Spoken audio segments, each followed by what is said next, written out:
the daily life of a secret agent in American TV series. This video is purely for entertainment and does not infringe on copyrights or laws. The rights to the novel and image belong to the original author. We do not claim ownership. Don't like waiting and want to listen to this fanfic in full now? Subscribe to our Patreon, where you'll find the best fanfics. Chapter 351, Fierce Battle in the Laboratory. In northern Italy, the Alps, which spans across many countries, also has a branch here. Because of the altitude, it has become a local ski resort. Of course, there are other things in this place besides the ski resort, such as the secret laboratory of the Golden Circle. The antidote for the new blue virus is made here.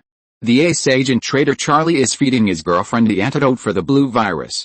After swallowing a bottle of amber liquid, the rash on the woman's face that was like a snake disappears immediately. It's working, thank God. You're so good to me, Charlie. The woman hugged Charlie in surprise, and at this time, their conversation was all heard by the eavesdropping device hidden in the woman. Whiskey, the antidote is effective. It's confirmed to be genuine. You can set off. The intelligence from the headquarters came to the earphone of Whiskey Agent, who was dressed almost like a cowboy like Ron. He nodded and looked at the other three companions. Old Galahad, Harry, New Galahad, Eggsy, Ron. The three stood in a row in front of him. The antidote is genuine. We can start the operation. Whiskey started to make arrangements. Ron, Eggsy, you guys come with me to the lab. Galahad, you stay here and ensure the safety of the control room. Why do I have to stay? Harry was stopped just as he walked to the door of the cable car. He asked a little unhappily. In his opinion, he should be the main force at any time. He's right. Your memory has just been restored and your body has not yet coordinated. It's just right for you to stay. Don't worry, just leave it to us. Ron pinched his shoulder and closed the hatch. As soon as the cable car started to move, Ron impatiently asked Eggsy, "What did you mean when you called last time and said you stuck the bug in? What other high-tech do you ace agents have?" It would have been better if Ron didn't ask, but as soon as he asked, Eggsy's face immediately turned red. Seeing this, Whiskey next to him answered for him, "Yes, we have developed a new tracker that can be inserted directly into the body and collects sound through the body's vibrations. It's just that it looks a bit special and must be passed through some kind of birth control product." Whiskey squinted his eyes. "I didn't expect this kid to be so charming. It's only been a few minutes." Cough, cough. Eggsy quickly interrupted Whiskey with a cough and changed the subject. "Ron, we just sneaked into the laboratory to steal an antidote sample. Is there any need to be so exaggerated?" Eggsy pointed at Ron's equipment. Unlike the two ace agents who only carried a gun or an umbrella, Ron's outfit didn't look like he was going skiing at all. He carried a Stinger missile launcher on one shoulder, a long-forgotten M32 grenade launcher on the other, and a large backpack on the front and back, which contained grenades for the M32 and some other gadgets.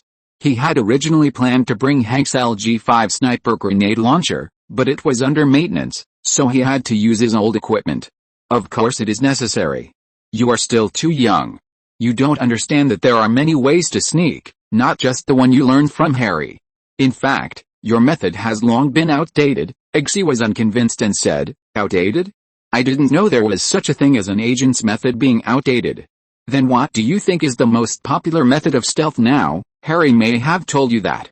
Just like a suit, although the classic style will always be a classic. In fact, every year's style will incorporate some subtle changes to keep the classics up to date, Ron said while winding up the grenade launcher. "And with the advancement of the times, anti-infiltration equipment is also improving. Therefore, infiltration operations that do not alert anyone are becoming less and less efficient." "Then how do you say we can be more efficient?" Whiskey showed a thoughtful expression. He felt that what Ron said seemed to make sense. "Of course we'll kill our way in. As long as we kill everyone who sees us, then naturally no one will know we've sneaked in. From this point of view, it can be regarded as not alerting anyone, right?" Eggsy moved his lips. He wanted to refute, but he couldn't find a suitable reason for a moment, so he could only say, "But, what if the other party has the upper hand?" This reason was very good. Whiskey also looked at Ron, waiting for his answer, but Ron slowly took out a tablet from his bag and opened a map that had just been reconnaissanced by a drone. "Look, this is where their laboratory is located. Excluding experimental equipment and scientific researchers, the laboratory area can only accommodate a maximum of 50 militants, only." Eggsy's tone changed because of Ron's lack of common sense. "That's a full 50 people. And there are only 4 of us. and one was left behind by you. It's like 3 versus 50. Yes, 3 versus 50. The advantage is on me. Any questions? Ron said as a matter of course. No, nothing. Eggsy wanted to remind him that he didn't bring the super strong combat team with him this time, only the 3 of them, but the cable car had just reached the top of the laboratory, so he swallowed his words back. Forget it. At worst, if you can't win, you can run away. Along the corridor outside the laboratory, Eggsy used his watch to detect possible hidden buildings all the way, and finally found a hidden building behind a wall. It's here, Eggsy said in surprise. I'll call Merlin to crack this door. No, why is it so troublesome? Ron impatiently took out a small box from his backpack and threw it casually at the door. You two, please move away a little. I'm going to detonate it. What are you doing? This is useless. Generally, the doors of laboratories of this level are made of high-strength alloys. Blowing up the door will not work at all, Eggsy retorted, but his body was still honestly hiding behind Ron. Who said I was going to blow up the door? Ron said as he detonated the bomb. With a sharp buzz, the bomb exploded, and the sparks didn't even rise high before it was over. The door was not damaged at all. Just when Eggsy was about to laugh at Ron's useless bomb, white smoke came out of his glasses and headphones, and the unpleasant smell of burning entered his nose. Eggsy quickly threw them on the ground, and Whiskey next to him was doing the same thing. While he was throwing things, the hidden door that had just left him helpless opened by itself. Eggsy looked at Ron in disbelief. Why are you looking at me? It's just an M-bomb. Don't be a bumpkin.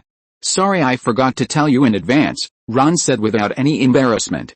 M-bombs, also known as electromagnetic pulse bombs, have little lethality in themselves, but can be used to specifically destroy electronic equipment and computer targets used for command, control and communication. The radio wave transmitter on the bomb can emit microwaves with a power of billions of watts in a billionth of a second, which is equivalent to the electromagnetic waves released by a nuclear explosion. It can penetrate underground defenses and follow the channels of cables and air conditioners, which is enough to paralyze all underground defenses, power supply, telephone communications, television broadcasting, and computer systems, but it will not harm human lives. In a secret laboratory like this, which has only one door for entry and exit, the door will automatically open in case of a power outage, so that the people inside will not be trapped to death. On the other hand, the M-bomb also has another function, which is to paralyze all electronic equipment. In other words, from now on, the only enemies he faces are about 50 militants in the laboratory, and they will not get any help. Gentlemen, take out your weapons, we are ready for a big battle. As he said, Ron threw his backpack to the ground, took out 2 tear gas, pulled out the pins and threw them into the laboratory. Just when Eggsy thought Ron was about to rush in, he saw him take 2 more tear gas shells and throw them into the laboratory, and then 2 more. Ron threw 8 tear gas shells into the laboratory, and only stopped when he had thrown all the tear gas shells hanging on his waist. He picked up the M32 grenade launcher again and lay on the ground at the door. Eggsy was stunned. Did your parents teach you? When people find a lot of smoke coming out of the place they are in, such as a cave or other closed environment, they will subconsciously jump out. This is the experience on the battlefield. Kid, you still have a lot to learn. No, I'm just curious why you are lying on the ground. At this time, Eggsy had completely put away his little thoughts of not accepting Ron. He felt that this was a wise man who was no less wise than his Enlightenment teacher Harry. But this time, before Ron had time to speak, the militants in the laboratory gave him the answer first. Da-da-da, a string of bullets shot out from the smoking door, flew over Ron's head and hit the wall behind. Look, this is the answer. These drug dealers are not fools. They certainly know what I am doing, so they use bullets to clear the way and advance. At this time, whoever stands at the door will be dead. These are the lessons Ron learned with blood. This is how he got a gunshot wound on his chest. If he was not strong enough, he could have traveled through time again at that time. What should we do now? Eggsy asked, and Whiskey also cast an inquiring look at Ron. Maybe he himself did not realize that they had subconsciously begun to regard Ron as their leader.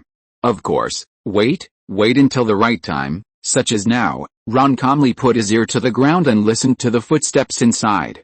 When he felt that the distance was about the same, he smiled slightly, aimed the muzzle of the M32 at the door of the laboratory, and gently pulled the trigger.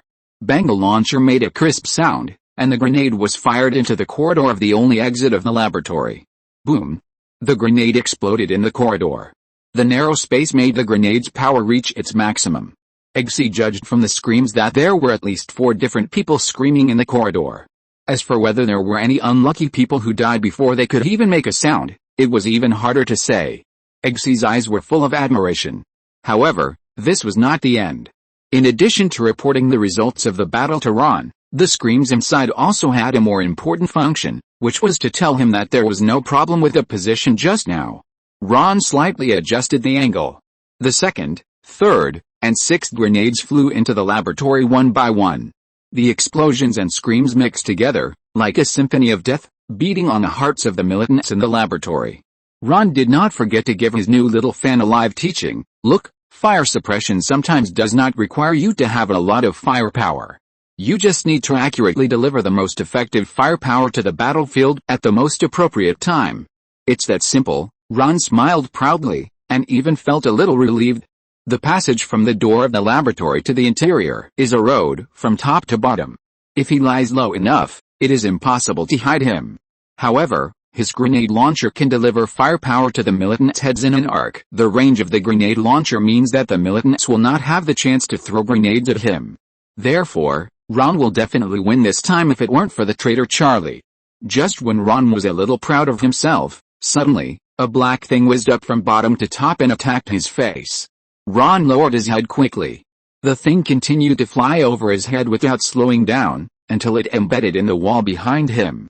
He could see clearly that it was a grenade. "Get down," Ron shouted, and rolled to the side.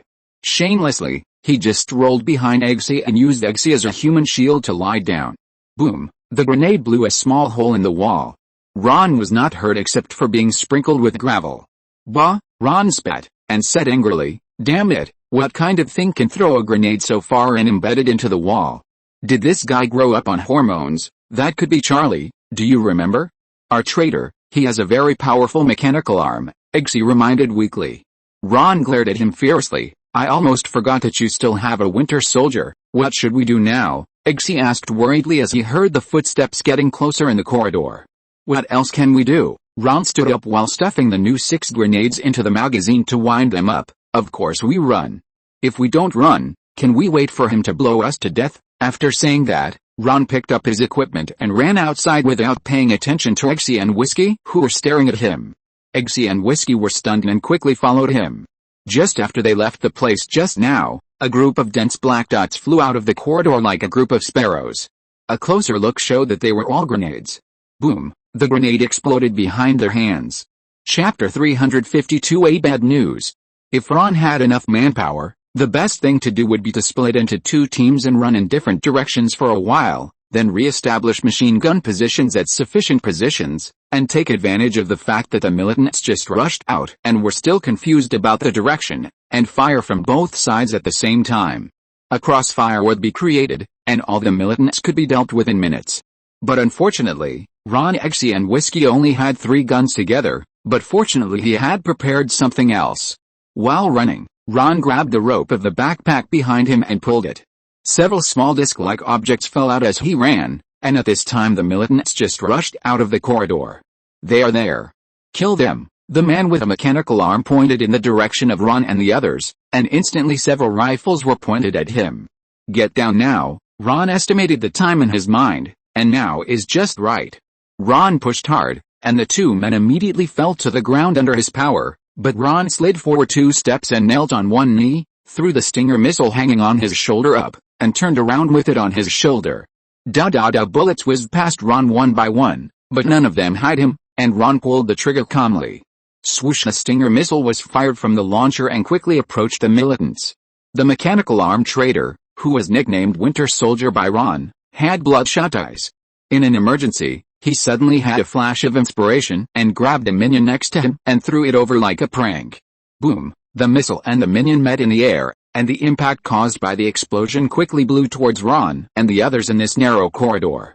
Ron's half-kneeling position was unstable and he fell directly to the ground. FXXK. Get up. Open fire. Ron followed the direction of the shock wave, rolled and stood up again, immediately took out his revolver, held the guns in both hands, and shot at the militants lying on the ground. Eggsy and Whiskey followed suit. But this action seemed unnecessary now because the explosion was too close to the militants. The minions that Charlie threw out as shields were blown to pieces by missiles on the spot, and radiated in a fan-shaped direction towards the militants. Ron also saw a militant lying on the ground with a thigh bone still attached to his chest. If nothing unexpected happened, this thigh bone should be a part of the meat shield. Click. 3 people fired 6 pistols at the same time, and there was not even a single militant left who could breathe. The only regret was that the Winter Soldier was not among them. Well, it seems that your Winter Soldier is the same as the one in the comics. Although his combat power is average, he can run pretty fast. Ron spun his revolver in the air and put it back into his holster. Is it so easy to do? Eggsy opened his mouth in surprise. In the past, he had worked hard to sneak in every mission. Sometimes, in order to sneak in quietly, he even drilled through the stinking sewage pipes. He never thought that one day he could succeed so easily without any dirt. So I told you a long time ago that your previous tricks are outdated, young man. Open your arms and embrace the new world. Ron immediately patted Eggsy straight. If I'm right, a laboratory like this should have a mechanical self-destruction program. And the countdown is usually half an hour. Ron looked down at his watch. Now you have 20 minutes to go to the laboratory to find the antidote that has not been destroyed by the explosion just now. After saying that, Ron turned around. Wait? If we go to find the antidote, what are you going to do? Go home? Of course, Ron replied. As a matter of course, the remaining task of sending the antidote back is your responsibility. My job only goes so far. Goodbye, ace agents, keep up the good work. This is for you. Ron left his weapon backpack behind, walked to the entrance, and slid down along the entrance with the skis that Eggsy had just brought. It's a rare trip to the Alps. How can you justify this trip without skiing? Sure enough, as Ron expected, when he just slid halfway up the hill, there was an explosion in the laboratory on the top of the mountain. Ron looked at his watch. No more, no less, exactly 20 minutes. Mission accomplished. In Washington, the United States, the White House, as the president's prime minister, welcomed a special guest today. He is the lawyer of Bubby, the drug lord who caused the recent spread of the blue virus. Mr. Francis, I don't think it's a good idea for you to negotiate with the drug dealer's lawyers now. This will make you lose more support from Republican congressmen. I think you should wait for news from Ron. He has never disappointed anyone. President Francis helplessly poured himself a glass of whiskey and sat back in the chair that symbolizes the top power on earth. Of course I have full confidence in Ron, but the problem is that as a politician, I must be prepared for both situations. As for the ideas of Republican congressmen, that is not something I need to consider at all. Even if I do nothing as they say and let those poor children infected with the virus die, how did they say it? Every drug addict is a potential criminal. Letting them die is the greatest contribution to Social Security. In addition, a large amount of quarterly funds can be saved. This was what a Republican senator said yesterday. The secretary pushed his glasses and replied. Yes, that's it. Francis nodded approvingly. You know, I'm a Democratic president. Even if I do what they want, those stubborn old guys won't support me and agree to my proposals in the Senate and the House of Representatives. If I don't trip up the Democrats, I can't be considered a Republican, unless I change sides. So the ideas of those old guys are not important to me at all. I just need to be prepared for both situations and see which side has good news first. As soon as Francis finished speaking, the presidential hotline on the table rang. It's Ron, Mr. President, I think he must have some good news to tell you. Francis raised a smile at the corner of his mouth. Give me the phone so I can have a good chat with our capable little guy. Ron, how is the mission going? Unfortunately, Ron did not bring him the news he wanted. Sorry, Mr. Francis, I have bad news for you. Please support my friend's new book. Chapter 353. Did you get the sample of the antidote? No, I succeeded. Ron paused, his voice a little tangled. It's just that we encountered an accident on the way back. The British smashed the sample, but it's not completely fruitless. At least we found out from the wreckage that we didn't have time to destroy it in the laboratory, that their base should be in Burma. Okay, I authorize you to take all actions you think necessary. Is there anything else? Francis was a little unhappy. If Ron didn't succeed, it meant that he would have to rely on negotiating with drug dealers to get the antidote. This is a shame for the president of any sovereign country, especially when the country considers itself the world's #1 hegemon. This sense of shame will be doubled. Of course, I want to apply for the assistance of the aircraft carrier fleet, if possible. Ron was interrupted by Francis just halfway through his words. Listen. Ron, I can't send any troops to enter another country without permission just because of your intelligence. And if you apply now, the whole cycle will take a long time, so everything can only be done by yourself, understand? But Ron just uttered a word. The other end of the phone was disconnected, only a beeping busy tone remained. However, Ron did not have any frustrated expression, but laughed happily. His goal had been achieved. In fact, Ron had never thought of getting any help from the military from the beginning, and he also knew that it was absolutely impossible.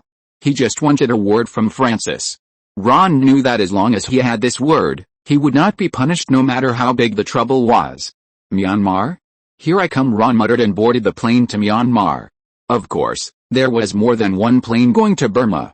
Eggsy and his agent teacher Harry, a group of British ace agents, and the American branch agents sitting opposite them had already set off before Ron set off.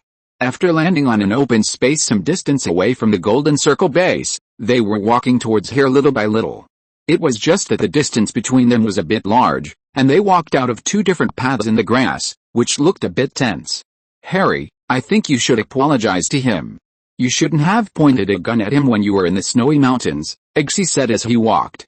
But Harry refused. No, I stick to my judgment. His behavior of breaking the antidote bottle was definitely intentional. I think you are still not cured. The sequelae of your amnesia are still affecting you. Okay, we are here. Eggsy pulled away the grass in front of him. In the open space in front of him, a standard American town rose from the ground in the hot rainforest of Myanmar, which was out of tune with the surrounding villages. This was the goal of this trip, the town of Poppy, the base of the Golden Circle. Eggsy nodded to Agent Whiskey, who came closer. How about we split up now? Of course, Merlin, you follow me, and we'll start when we give the signal, Harry answered straightforwardly, not sounding like he had lost his memory at all.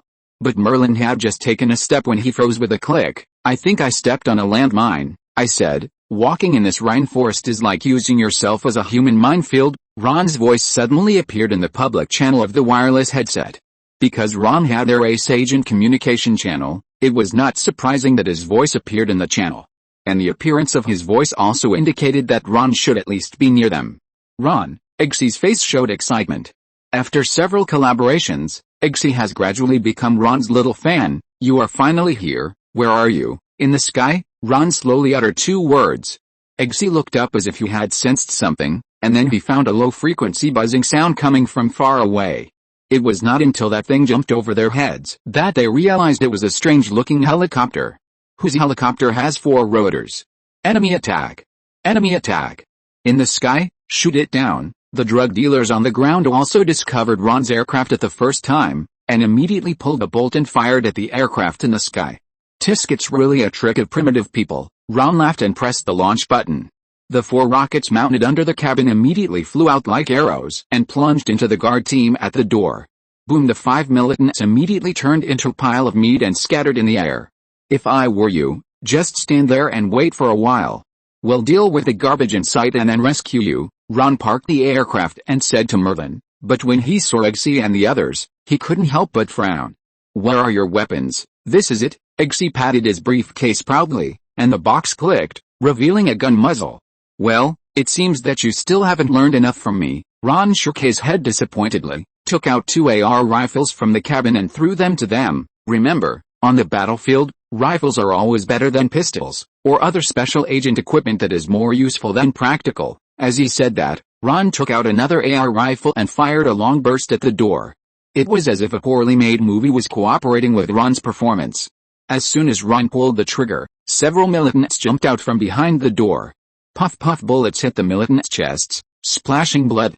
He actually caught a bullet with his chest. I've been in this business for so long, but this is the first time I've seen such a stupid villain, Ron complained, holding his gun and walking forward slowly as if he was taking a walk in his own backyard. Eggsy and Harry looked at each other, picked up their guns and ran 2 steps, past Ron and rushed to the door. Harry had just used bullets to suppress fire at the door, and Eggsy immediately shook his handbag, and the handbag turned into a shield-like thing to block him. Eggsy held the shield, and Harry put the gun on his shoulder, and the 2 of them crashed into the door like a small mobile tank.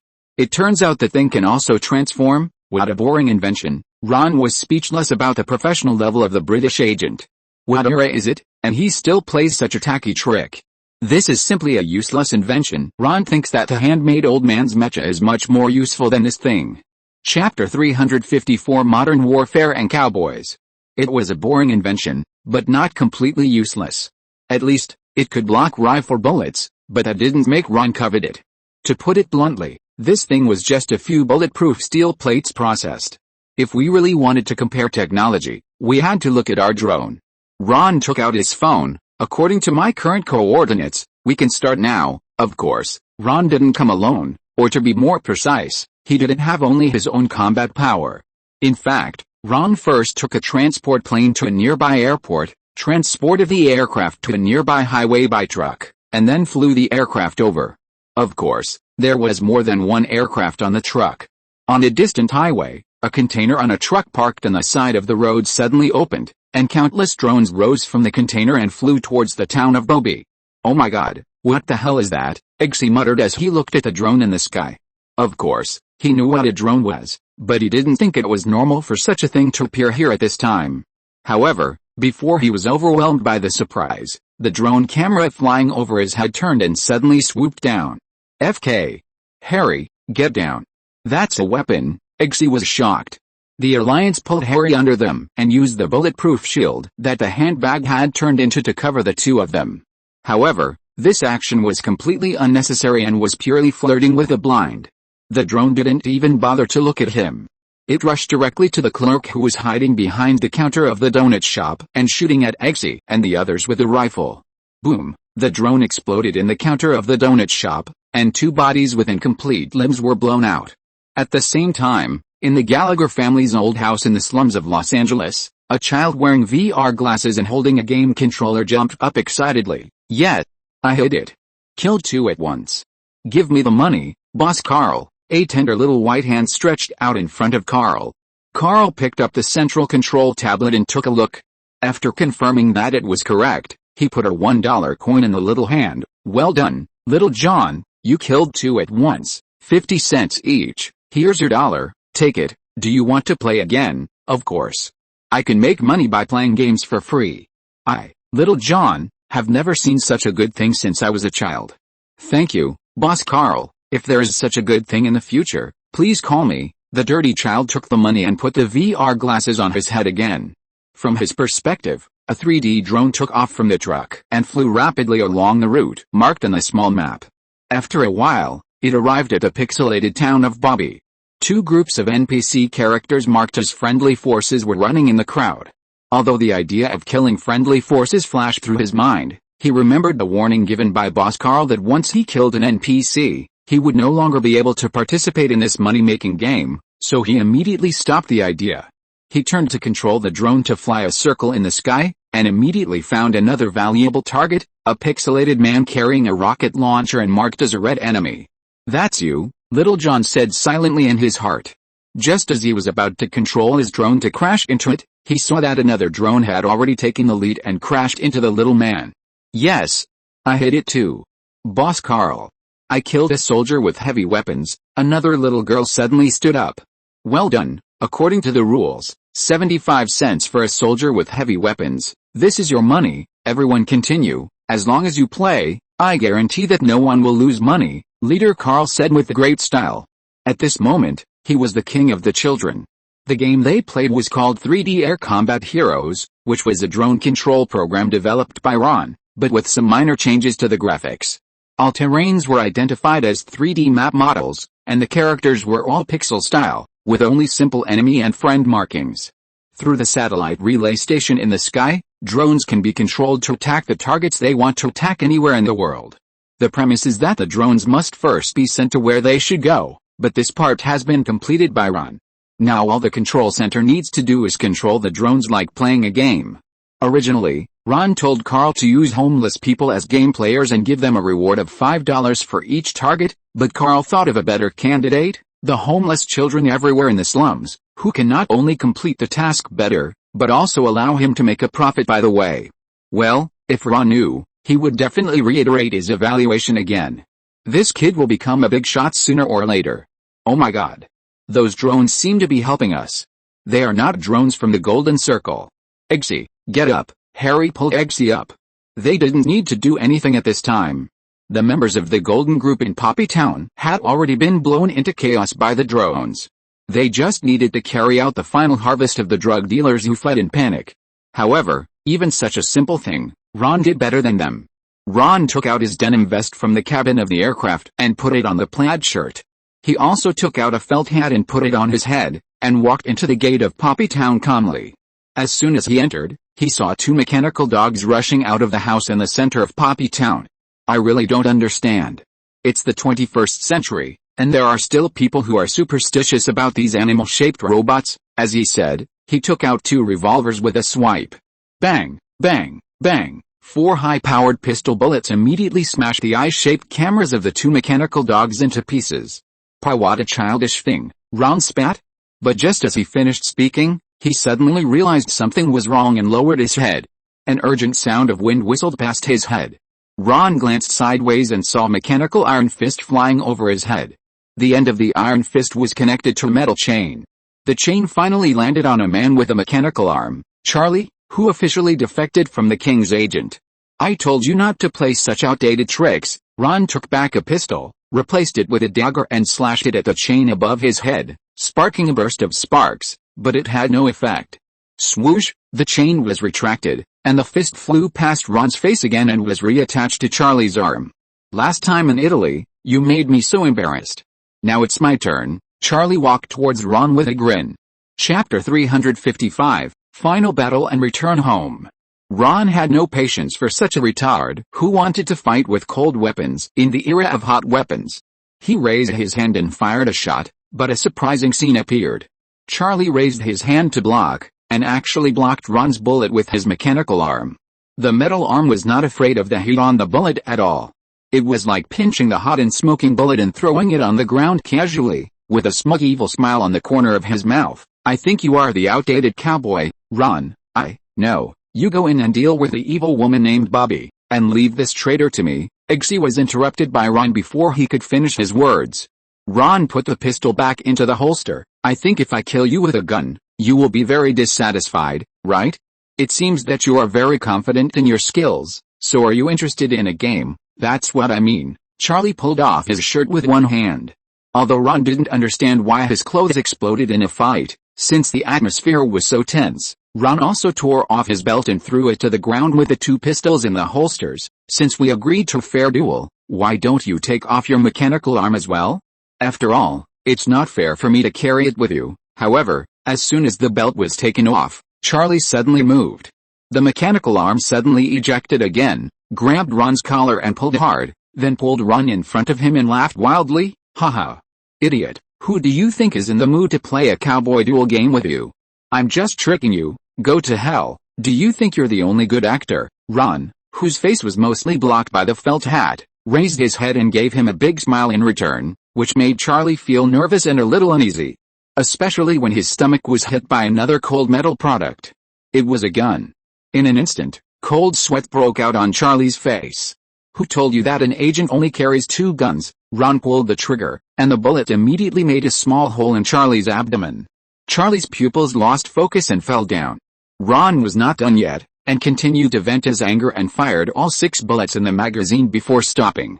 "I asked you to perform for me. If you have the ability, why don't you go to the Oscars? Do you know that the Oscars owe you a little golden man?" When Ron finished, the battlefield had been cleaned up by drones, and only the small house in the middle of Bobby Town occasionally heard sporadic fighting sounds.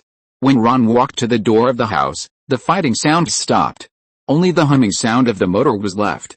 Ron pushed open the door, and Eggsy and Harry, the master and apprentice, were holding the table and panting, while half of Agent Whiskey's body was stuffed into a large meat grinder, with only 2 legs still stretched out on the machine.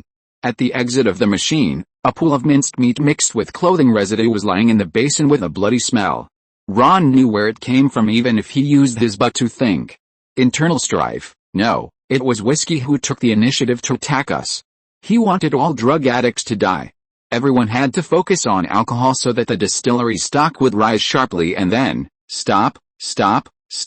Ron waved his hand to stop Eggsy from talking non-stop. I'm not in the mood to listen to your ace agent stories.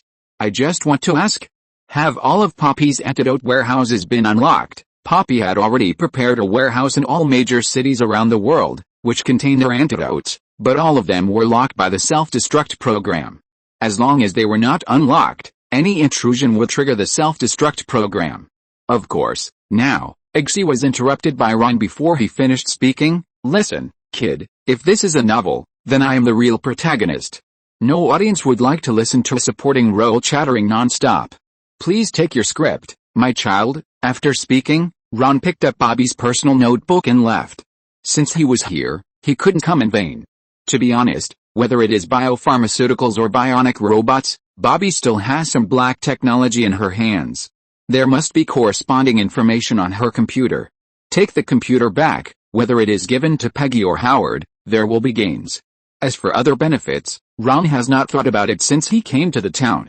Whether it is dog robots or viruses or other things, Ron, who hangs out with Sheldon all day, knows that these all require a lot of scientific research funds. Looking at this extremely poor base, Ron knows where Bobby's money has been spent over the years. Basically, there is no profit to be made. The entrance to the dungeon is a moss-covered door. You try to open the door, but find yourself facing an ugly and smelly ogre. What should you do? In a Los Angeles apartment, a map with an old-fashioned flavor is placed on the table. 4 geeks sit around the table, each holding a notebook. This is their weekly dungeon board game time. I will say to him, Mom, what are we having for dinner tonight? Howard's mother is so big that it is hard to imagine that she and Howard are actually related by blood. Compared with Howard, she really feels a bit like an ogre. 17 points. Sheldon rolled the dice and immediately looked for the corresponding instructions in the manual. The ogre was touched by your joke and allowed you to enter the dungeon. Howard took off his hat and saluted. By the way, I was also touched by your joke. Sheldon laughed strangely. What about you?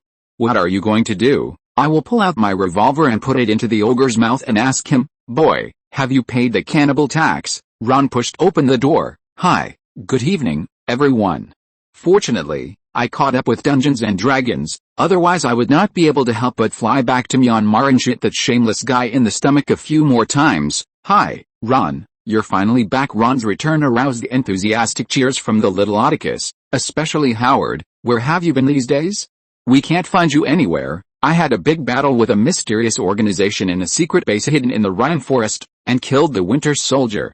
I hope Captain America won't come to avenge me for his good friend. I don't believe it. Those are all things in comics. You must be trying to trick me again. Sheldon's face was full of suspicion. Hey, Leonard, call Superman quickly. His red underwear is on me now. If you want, ask him to take me flying. By the way, there's this. With a bang, Ron took Charlie's mechanical arm out of his backpack and threw it on the table. This is my trophy. The Winter Soldier's mechanical arm was brought back by me, and I'm giving it to you as a souvenir. I hope you like it.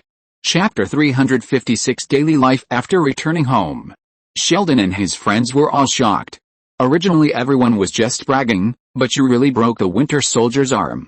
Aren't you afraid that Captain America will come and cause trouble? That crazy man beat Iron Man to death for his man.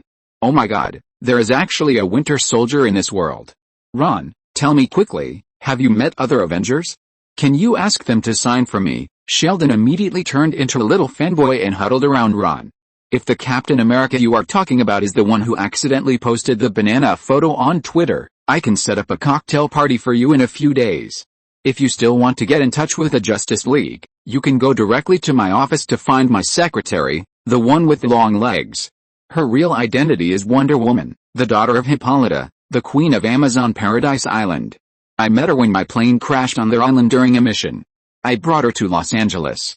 If you open her closet, you can see the lasso of truth she brought from her hometown. Sheldon had an expression that said, I don't believe you, you old man are so bad. Ron shrugged. Why is it that no one believes the truth now? Ron, yours seems to be the real thing. Howard, an engineer, came to a conclusion that surprised him after checking the robotic arm for the first time. Of course, Ron nodded. I don't know how far the specific parameters of this thing are from the Winter Soldier's mechanical arm. I know that this thing is not made of vibranium after all, but I think it is at least much better than most of the prosthetic limbs nowadays. I really saw someone use it to block bullets. Of course it can, baby, Howard kissed the bullet mark on the mechanical arm like a fetishist. This is the best special alloy now. The total amount of Caltech's laboratory is no more than 100 kilograms, and with such a wonderful design, I want to try it on myself. If you need, I can help you cut off an arm right now. Ron's mouth twitched. He was speechless about the brain circuits of these scientists. No, I'm just making an analogy. Howard was so frightened by Ron's murderous words that he shrank his neck like a quail. Are you planning to enter the prosthetics industry? Ron, with this robotic arm, I can make some improvements and guarantee that it will be better than all the prosthetics on the market. No, I don't have such plans. The market for prosthetics is only that big, and this thing is so expensive that only those rich disabled people can afford it. Although this business will not lose money, it will definitely not be very profitable. I think the most profitable business is always the one with no cost. Ron handed Bobby's notebook to Howard. Fortunately, those little fools in the Kingsman agent never looked at this thing from beginning to end, otherwise he would have to spend more time talking to him. What is this? Howard, a mechanical engineer, couldn't let go of the robotic arm as soon as he saw it. He didn't even give his good friend Rajesh a chance to touch it. Or, if it weren't for this love, he wouldn't do this job. He even threw aside the notebook that Ron took out. This contains the robotic arm and various information about bionic robots, especially a kind of mechanical dog that can move like a real dog. It's quite interesting. As early as the run back, Ron had cracked the computer and read the contents on it. As expected, it was indeed several black technologies mastered by the Golden Circle. But the part about virus research made him a little uncomfortable. There were too many materials and data on experiments on local people. The evil level was enough to reach the level of outrage. Ron decisively deleted this part of the information. But Ron probably forgot one thing, that is, all computers have the function of restoring the hard disk, as long as someone knows what was on the computer. Only Sheldon complained dissatisfiedly, "Hey, please save the comics for comic night. Tonight belongs to Dungeons and Dragons. Do you want to continue playing?" Everyone returned to their seats and picked up their own notebooks. Ron also took out his character book and sat down. Only Rajesh continued to eat with his plate. "Rajesh, are you sure you want to finish such a big pie? Maybe?" "I care," Rajesh said irritably. "What is worth fighting for in my life?" Leonard complained. "Oh my god, are you watching Bridget Jones's Diary again?" "No, it's just because everyone has a place to belong. You see, Sheldon has Amy, Howard is getting married soon, you are dating my sister, and Ron has countless girls." Rajesh's expression was a little lonely. Ron felt a little sorry for the situation. Since Howard is getting married soon, I think he might choose an ex-girlfriend from his many inflatable dolls to give to you. Jenny and Stella, you have seen them. "Rajesh, which one do you want?" Howard said generously. Ron was shocked. This guy actually named each of his dolls. "Do you know whose fault is my loneliness?" Rajesh completely exploded. "It's the United States of America. Your movies and TV shows have guaranteed that the streets here are full of beautiful blonde beauties with big breasts. Eat another pie and you'll have big breasts yourself. Fortunately, you're watching Hollywood movies and TV shows. I can't even imagine what you would do if you were watching the kind of small-scale movies produced by small workshops with a relatively simple plot, starring one man and one woman or several men and several women, and the crew is so poor that they don't even have money to pay for the actors to wear clothes. Forget it, I'll play another day." "Rajesh, if you're really lonely, you can try to ask Penny to introduce you to a girlfriend." Howard did that, and the effect is pretty good. "He's getting married soon." Ron covered his face. He couldn't bear to look at Rajesh's unsatisfied pervert look, so he simply got up and put on his coat again. He couldn't play board games today, but that didn't mean he wouldn't find other fun, such as the two best friends who were like sisters selling cakes. Since Caroline broke her bottom line and accepted Ron, he had only played a few times. However, tonight was destined to be a difficult time for him, because his two beautiful girls also encountered some trouble. In the Williamsburg restaurant, Max walked in happily. "I have good news. I searched the apartment again and found the original lease and my birth certificate. It turns out that my father's name is Mother Unknown. Caroline has been living in Max's house since she fell into trouble. Max's apartment lease just expired. They received a call from the landlord during the day today, reminding them to renew the lease. This is not the key point. Although they are poor, they can still afford the rent. Don't worry about the lease. I just found a new place. A 2-bedroom house on Hollywood Boulevard, only $1,300 per month. Wait. This is Hollywood, Alabama. Yuck. Caroline finally saw the last line of small words on the phone and found that it was the mountain version of Hollywood Boulevard. She sighed in disappointment. Thinking about it, she knew it was impossible. What expectations did she have? Listen, we can't lose that lease. Once the landlord finds out that Lester Donovan is gone, the rent will skyrocket. Max became serious unusually. Fortunately, I found out that the guy on the lease is still alive, otherwise we would have to live in Ron's garbage room. No, I absolutely don't want to live in a garbage can. Caroline shook Max's hand excitedly. I have already lost our 2,000 square meter villa in Beverly Hills. If I were reduced to living in a garbage can, I wouldn't have the courage to continue living. Don't worry, he lives in a nursing home near the port of Los Angeles. We just need to go over and kidnap him, Max said easily. We can use a fishing rod with donuts hanging on it, and reel him out little by little. I don't think this is a good idea. Who are you going to kidnap? Why don't you leave the problem to professionals? Ron walked into the restaurant and went straight to the two people who were studying countermeasures. Until he approached, the two of them didn't notice that he had come in. Hi, Ron, you're finally back. Caroline kissed Ron on the cheek. It was Max's joke just now. She actually wanted to bully an old man. It looks like you guys are in trouble. Can you tell me what happened first? Ron put his arm around Max's waist and kissed him, which was called being fair. Caroline took this opportunity to tell him what happened. It turned out to be just a small matter, Ron said happily. This is so easy. You can move in and live in our apartment building. It just so happens that another family has moved out recently. Just think about it, if Caroline and Max move into their own apartment, how cool would that be? Not only can they have necessary academic communication at any time, but even better, Max can also play tricks on Sheldon with him. Halloween is coming soon. If he can pretend to be a ghost and scare Sheldon to pee once, it will be more exciting for Ron than gathering all his confidants to play landlord on a big bed. No, Ron, you don't understand. We want a house with a low rent, and it's better if it has a yard that can accommodate Subeo.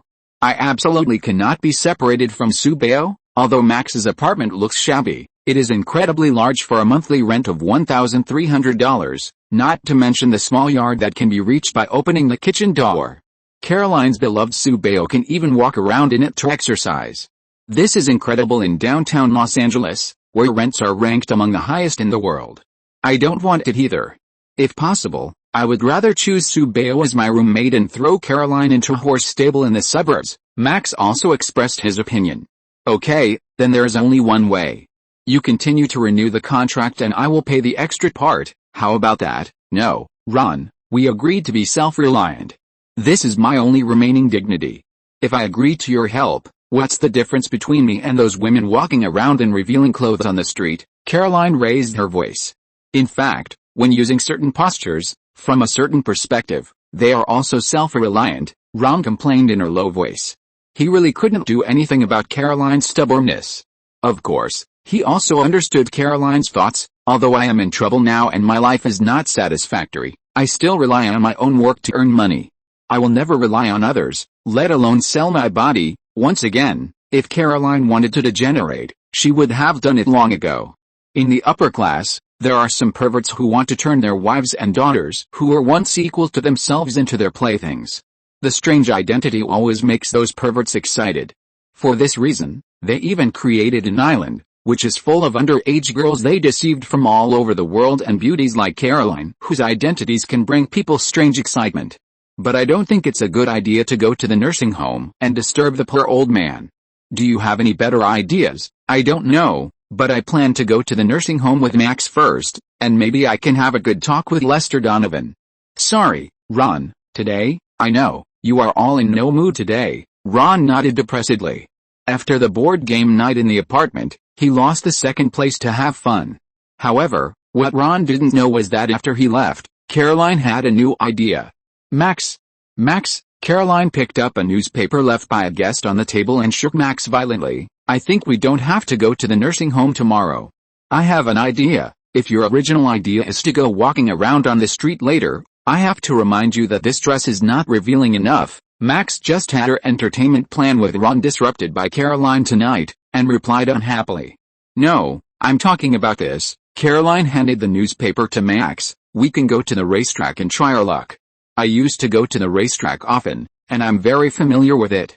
If we can get it done, we won't have to worry about paying the rent for a year. No, I will never allow you to use Subeo to participate in this kind of competition. Think about it, she is kept in our small yard every day and has never run outside for a day. You are just giving money to others. No, I'm talking about betting money on other horses. Caroline shook her head quickly. I understand horse racing, and you just happen to like gambling. We can give it a try. Oh genius, then how should we get to the racetrack? Take the bus? Or ride Subeo there together? Max rolled his eyes. That's a full 60 miles. You will tire Subeo to death. We can let Ron take us there. Then what are you waiting for? Ron just went out and hasn't walked far. Chapter 357 Santa Anita Park. Arcadia is a small town in the northern part of California, USA, about 20 kilometers away from Los Angeles. Like Pasadena, it is one of the satellite cities of Los Angeles. The most famous place here is the Santa Anita Park Racecourse, the most famous horse racing sanctuary in Los Angeles. Since 1934, various expensive high-tech electronic instruments have been introduced, making the Santa Anita Park Racecourse a must-visit pilgrimage site for thousands of California mothers during the horse racing season. However, Ron is definitely not among these people. Ron originally rejected this kind of gambling behavior, but he really couldn't resist Caroline's soft and hard grinding. In order to make Ron agree, Caroline really used all her postures. She even played with Max and played a sandwich cookie. Don't ask if this cookie is serious or not. Just ask if it's a Super Oreo. Whoever eats it will know. Max, look, this is the horse racing club. We are high above everyone else, and the horses are forced to run into the gates on the track. It's so exciting. Ta-da-da, returning to the familiar place, Caroline even blew the horn happily. Wow, wow, wow, we've only been here for less than a minute, and you blew the horn a little too fast. You don't have to work as hard as yesterday, Max complained mercilessly. To be honest, I almost didn't recognize you yesterday. Who was it last time that said she would never play with me and Ron? That person yesterday really opened my eyes. None of those women walking around the street in scantily clad clothes could be as charming as you were yesterday, Max. Caroline glared at Max in reproach. Aren't I doing this for your little apartment? No, you're just doing this for you and Subeo? Max was halfway through his words when he suddenly widened his eyes and pushed Caroline hard. Oh my God, there are so many delicious foods here. That big lobster is as long as my arm. Forgive Max's surprise. It's not her fault. It's because she has never seen such a luxurious seafood dinner since she was born, except for the few luxurious dinners she had with Ron. Hi, you two, I just said hello to someone. I know the boss here. We have a very good relationship, so we can just go to the VIP seats in front. Ron returned to the two of them, holding their shoulders on the left and right and sitting in the VIP seats. The others looked at Ron with envy, but the girls envied Caroline and Max. Because most of them came here with the old man, and young and handsome rich men like Ron are always the main targets of these gold diggers. If Ron hooked his finger here, he could form a football team on his bed in minutes. Thank you for bringing us here. It feels great to be back at the racecourse. After all, horse racing is a game for kings. It reminds me of the days when I came to the racecourse with my dad. Caroline kissed Ron on the face as if to declare her sovereignty, which attracted countless curses from other female beach sons. Actually, I didn't want to come. I always feel that gambling is not a reliable way to make money. What do you think, Max? Well, I'm more interested in those king crab legs outside. Is this a buffet, or will a waiter drag me away later? As long as you like, you can eat as much as you want, but I suggest you don't eat so much. Leave some room for us after watching the horse racing. Before Ron finished speaking, Max cheered, ran to the buffet counter, picked up a large plate, and started loading it. Caroline, do you want 2 or 3? Max asked Caroline, holding up a large lobster. Caroline was so embarrassed that she almost dug out a 3-bedroom, 1 living room house on the ground with her toes. She could only pretend not to know Max and continue chatting with Ron. Which horse do you plan to bet on? I'm more optimistic about this horse, Ruffled Skirt. He has a strong sprint, and the jockey weighed 1 pound lighter before the race. In the Fernswick Stakes, he won the 2nd place in the 7-8 mile race, and this time it's only 6-8 miles. It's up to you, just make yourself happy. Ron nodded. In fact, when he went to chat with his old acquaintance just now, he already knew the winning and losing of all the races today. Don't think that gambling depends entirely on luck. This is the most ridiculous statement in the world. In fact, all casinos in the world are the same. The winning and losing have been determined at the beginning. That is, only the dealer can make money, and you can only decide how much to lose. Take this horse racing sound as an example. The dealer has released some information in advance to subtly influence the gamblers, just like the information Caroline just mentioned, which was deliberately spread by the dealer. The purpose is to allow people to win a little sweetness, to have a feeling of winning, and once you become addicted to this feeling, you will become more and more unable to stop, and you will gamble more and more, and finally lose everything. You know, casinos can spread correct information, and they can also spread misleading truths. Sometimes they don't even need these, as long as the odds are calculated before each horse race, and the referee gives the jockey a wink. The result of the game will immediately follow the dealer's ideas. Ron certainly understands the twists and turns here, but he wants to teach Caroline an unforgettable lesson today, so that she can get rid of this unrealistic fantasy, so he didn't remind her. But what he didn't expect was that Caroline made the right choice in the first game, and he chose to watch from the sidelines and observe Caroline's performance before making plans. Max, what about you? Do you want to pick a horse to bet on? No, I'm not interested in this. Otherwise, let's go out after we finish eating. Max snapped the crab legs of the king crab and took a big bite of the crab meat. Oh my god, it tastes so good. Ron, what did you want me to say just now? I mean before I go over there? No, nothing. If you like it, eat more. Ron shook his head and lovingly helped her pick out the crab meat and fit it to her mouth. Max was stunned. This action was too Mary Sue for him. Max dodged Ron's hand in a panic. No, Ron, just eat your own. I can peel it myself. Do you want me to get some for you? Caroline couldn't stand it anymore, and pushed Max hard. Max, where's the money? Hey. Don't do anything stupid. Forget it, who cares? Max wanted to persuade him again, but when she saw Ron was there, she simply took out the money from her chest and slapped it on Caroline's hand. That was their store opening fund, and then continued to eat her seafood feast. While talking, Max had already finished 4 crab legs, 2 lobsters and a whole octopus. Wait, I'll go place the bet now. Caroline jumped excitedly to the counter. She was wearing high heels, but she still ran very fast, and immediately ran back with a lottery ticket. How about it? Do you want some more? What do you want to eat? I'll get it for you, Ron asked Max concernedly when he stopped eating. I just ate all the characters from Finding Nemo. I'm not a pervert, I just feel that if I don't rest for a while, the clownfish will swim out. Max touched his slightly bulging belly and said contentedly, while Caroline didn't touch anything, just stared blankly at the TV screen on the table, which just broadcast the game she bet on. Look, Caroline pointed at the screen, that's her horse's skirt is messed up, he's ahead. Run. Run, Caroline kept shouting, excited, wishing she could replace the poor horse master on the horse's back and sprint to the finish line. Finally, the horse with a strange name crossed the finish line first. The final announcement came from the TV, the winner is, skirt is messed. Yes, we won. The 2 girls hugged each other excitedly. Are we finally going to be the winner? I don't know how to be a winner, I don't even know where to put my hands. Girls, here is the money you just won, a full 6 big bills. Ron just exchanged the horse ticket for money. The odds of this horse are 1 to 3. Caroline bet $200 and now won 600. Look, we just had $200, but now we have 600, more spare money. Caroline counted the money again excitedly and blew the trumpet again. Leon, this is your hard-earned money. Max was in a good mood and generously handed a $100 tip to the waiter who came to collect the plates, which surprised the waiter instead. Really, $100? That much? Of course, I was a waiter before I got rich. Besides, after I finish another plate of seafood, I'm afraid you'll have to carry me to the parking lot. Max raised her chin with an arrogant look, but Ron didn't find it annoying, but a little cute. How much money has she made? She already feels that she has made a fortune. What a lovely woman. However, this is the terrible thing about gambling, that is, the distorted view of money brought about by money that is too easy to obtain, taking it for granted to squander it casually, and no longer looking down on the little money earned through hard work. The waiter looked at Ron. A waiter who was mixed in such a place, of course, could tell who is the one who really had the say among this group of people at a glance. Ron smiled and nodded, Take what you give it to you. You're welcome.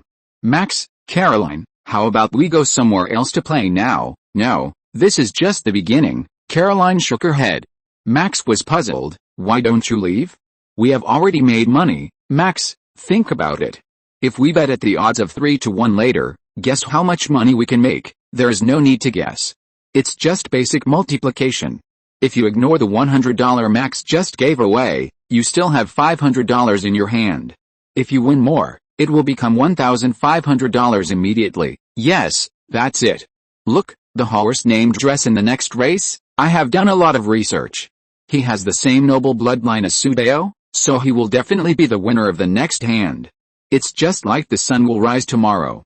It's natural, but the weather forecast says it will be cloudy tomorrow. Ron felt that Caroline was really a little bit crazy, so he took out his mobile phone and poured a basin of cold water on her, but it didn't calm him down. This has nothing to do with the weather. Max, bring the money. Watch me perform magic again and double the money, Caroline said with a dance, just like many other gamblers in the hall. Hey, we work so hard to serve junk food to customers and only earn so little money, and now you are addicted to gambling. Max frowned and looked at Ron. Can't you control her? But Ron just shrugged. Your problems, you can discuss and solve them. Don't worry, I'm definitely not addicted. Where's your money? Caroline began to touch Max. Believe me, this time is just like the last time. It's a sure thing. Okay, all for you. Max struggled for a while and threw the money he just got on the table. This is the last time. I promise I won't do this again. Caroline raised the money and swore, but her tone was not convincing at all. Caroline, my Uncle Hank said the same thing. No, what I said is, I'm never going to ask you for money again, because we're going to be rich soon. That's what Uncle Hank said to his wife. I promise, as long as I win enough to pay the rent, I'll never gamble again. You haven't read the case files of my Uncle Hank, have you?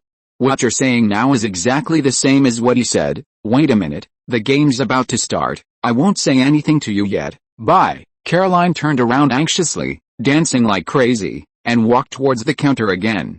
Ron, you really don't want to take care of her? No need, Ron said, handing Max a horse ticket. Here, keep it. The champion of the next race is this horse. Uncle has a cannon. You know, these wins and losses have been arranged long ago. The next races show you the goldfish. I just want to teach her a profound lesson. You know, Caroline will never learn a lesson if she doesn't suffer a loss. This is the result of his previous chat with an acquaintance. Under Ron's cordial conversation, the other party told Ron today's champion arrangement very happily and promised that he would not change the result of the game after he left. He only asked Ron to show mercy and not win more than $10,000, otherwise he would not be able to explain to the higher-ups. In response, Ron readily agreed and helped him pull the chair legs out of his delicate anus, making him happy again. So Ron is the real winner. Ron, you are so mean. Max smiled charmingly, but I like it. If you're listening to this novel on a channel other than Fanfic World, it means they downloaded and uploaded it without effort. We cordially invite you to visit our channel, Mundo Fanfic Novelis. There you'll find the original version of this story and you can explore many other novels of various genres. We're waiting for you to immerse yourself in a world of incredible novels. Chapter 358, Punishment of Bad Girl. As they were talking, the final result was announced on the small TV in front of them. The winner of this game is Uncle Has Cannon. Just as Ron expected, Caroline, who was originally excited, came back dejected. Before she came back, Ron winked at Max, and Max quickly put the ticket into his chest account. No, what happened? It was so close, so close. The horse I bet on would win. It should have been a foregone conclusion. Nothing is a foregone conclusion, except that Taylor Swift always sings about her ex-boyfriend in her songs after every breakup. Max asked as if nothing had happened. What would have happened if our horse had held on to the end? It was just a misjudgment this time. This is a common thing on the racetrack. Caroline pretended to be calm, but she couldn't help but hold Max's hand and begged, Max, if I win again, I can make back the money. I can't make mistakes every time. When I bet on horses with my dad, I never made mistakes twice in a row. Ron thought to himself. Old Mr. Channing was still one of the richest men in Los Angeles at that time. People were just trying to please him, so they naturally wouldn't care about the small amount of money lost in betting on horses. Do you really think you are a fortune teller? But she didn't need to say it, because reality would slap her hard in the face. If this didn't wake her up, Caroline's Wharton Business School diploma would be a shame. Do you really think you can win again? If you have confidence in yourself, I can lend you money. But if you lose, I'll ride Subeo away to pay off the debt. Do you have any objection? Ron took out his wallet, but before he handed it over, Caroline snatched it away. Thank you, Ron. Don't worry. I will definitely return the money to you with interest if I win the next time. Wait, when I win, I will treat you to a meal at Babu Gump Shrimp Restaurant. I just saw one on the roadside on the way here. Wait for me and watch me perform this wonderful magic. After saying that, Caroline left a beautiful back and once again twisted her hips to walk towards the counter. This time, Ron didn't even bother to ask her which horse she would bet on next time. Regardless of winning or losing, she will continue to gamble until all her capital is gone. She can't even see through such a simple trick of the casino. Did you buy your degree from Wharton Business School? I think Elliston College is more suitable for you. Sure enough, it didn't take long, just one game, and Caroline, a top student from the prestigious Elliston School, came back in disgrace again. This time, the horse she chose was eggs broken on the ground, and the winner was take you to see the goldfish. Ron's friend who accidentally stuffed the chair leg into his anus was really honest, and nothing changed. Caroline, where's your magic? Is your magic just to make money disappear? Max mercilessly ridiculed. If that's the case, I can also perform this kind of magic, and I can also make 2 large bottles of beer each time. There's a small problem, Ron. Can I wait for a while before paying you back the money I owe you? I promise that I will pay you back as soon as I have money, or I can use my share of the cake shop as collateral first. I want to say no this time. Caroline, you didn't say that just now. We just agreed that if you can't pay the money, you have to give me the treasure. Max can testify that I will take it away when I go back later. Caroline lowered her head and played with her fingers embarrassedly. Under normal circumstances, Ron would have softened his heart at this time, but he didn't this time. He wanted to teach Caroline an unforgettable lesson and winked at Max quietly. It means don't disturb me, just watch my performance carefully. Max nodded without any objection. Wait, Caroline finally panicked at this time.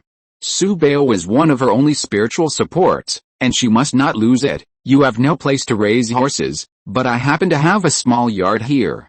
I can help you raise horses.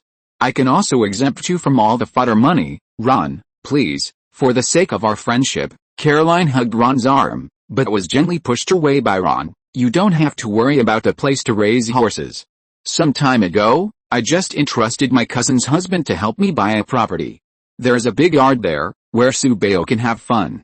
As for the choice of groom, I think Max should be more qualified than you. At least when I passed by your house several times in the morning, it was Max who helped you walk the horse. Max, are you willing to accept a new part-time job? For the sake of our friendship, I guarantee a generous salary, of course, a big house, a BMW, and the owner of the house is often not at home. It's just like me being the owner of the place, Max. Caroline stomped her feet angrily. What? Did I say something wrong? You just put all our spare money back in. If the landlord raises the rent, we won't even have enough to pay the rent. Okay, I admit that I did lose control. My God, my father lost his footing in the capital market. I must have inherited this. Now because of a stupid gamble, I'm going to lose my treasure. Caroline was forced to lower her head by Max and looked at Ron pitifully.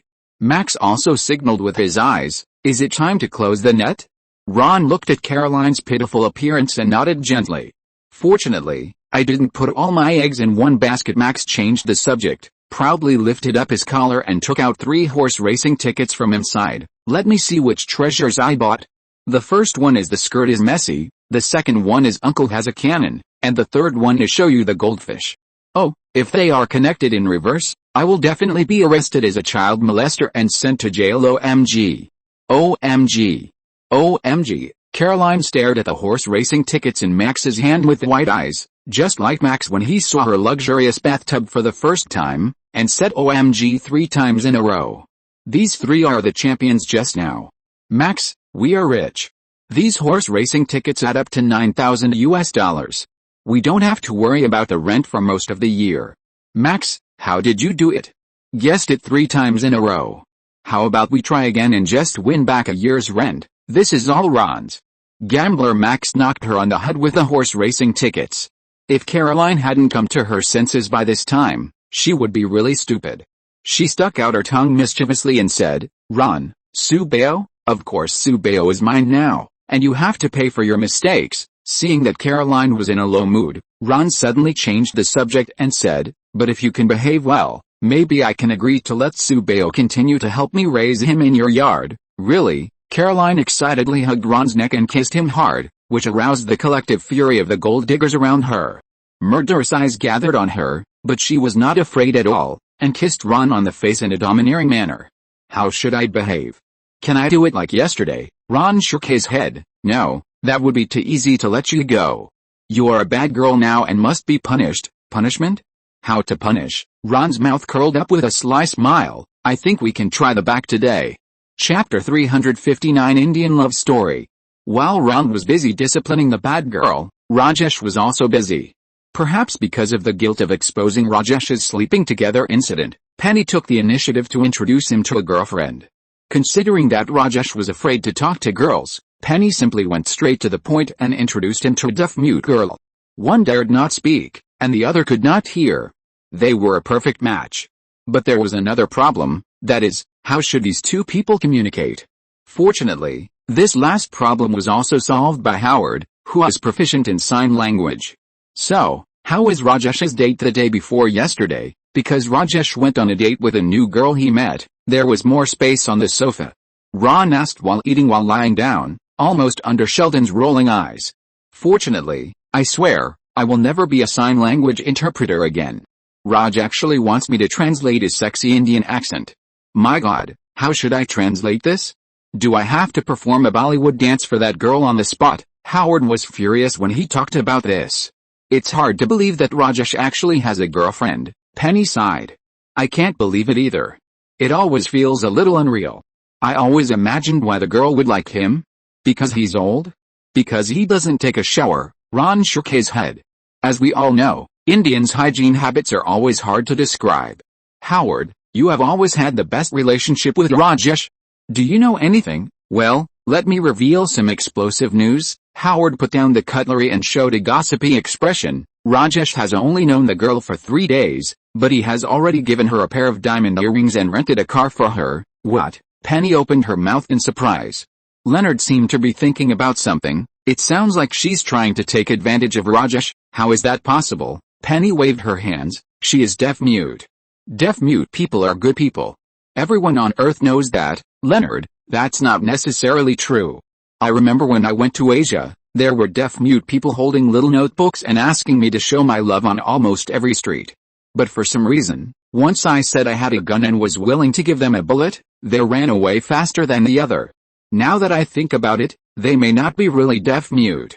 However, this little money is just a small matter for Rajesh. I don't think you need to be so surprised, especially you, Penny. Your saliva is almost flowing onto the table. This little money." Penny's scream hurt everyone's eardrums. "Didn't you hear it clearly? Ron, that's diamonds. Sparkling diamonds, and they've only known each other for 3 days. Of course I know it's a diamond." Ron scratched his ear, which was hurt by the shock, and glared at Penny in dissatisfaction. "But Rajesh is super rich." "It's nothing. You may ask Sheldon about this." As Ron spoke, everyone focused their attention on Sheldon again. Sheldon enjoyed the feeling of being the center of attention and proudly straightened his collar. "I do know something about Rajesh, which may be helpful to your discussion.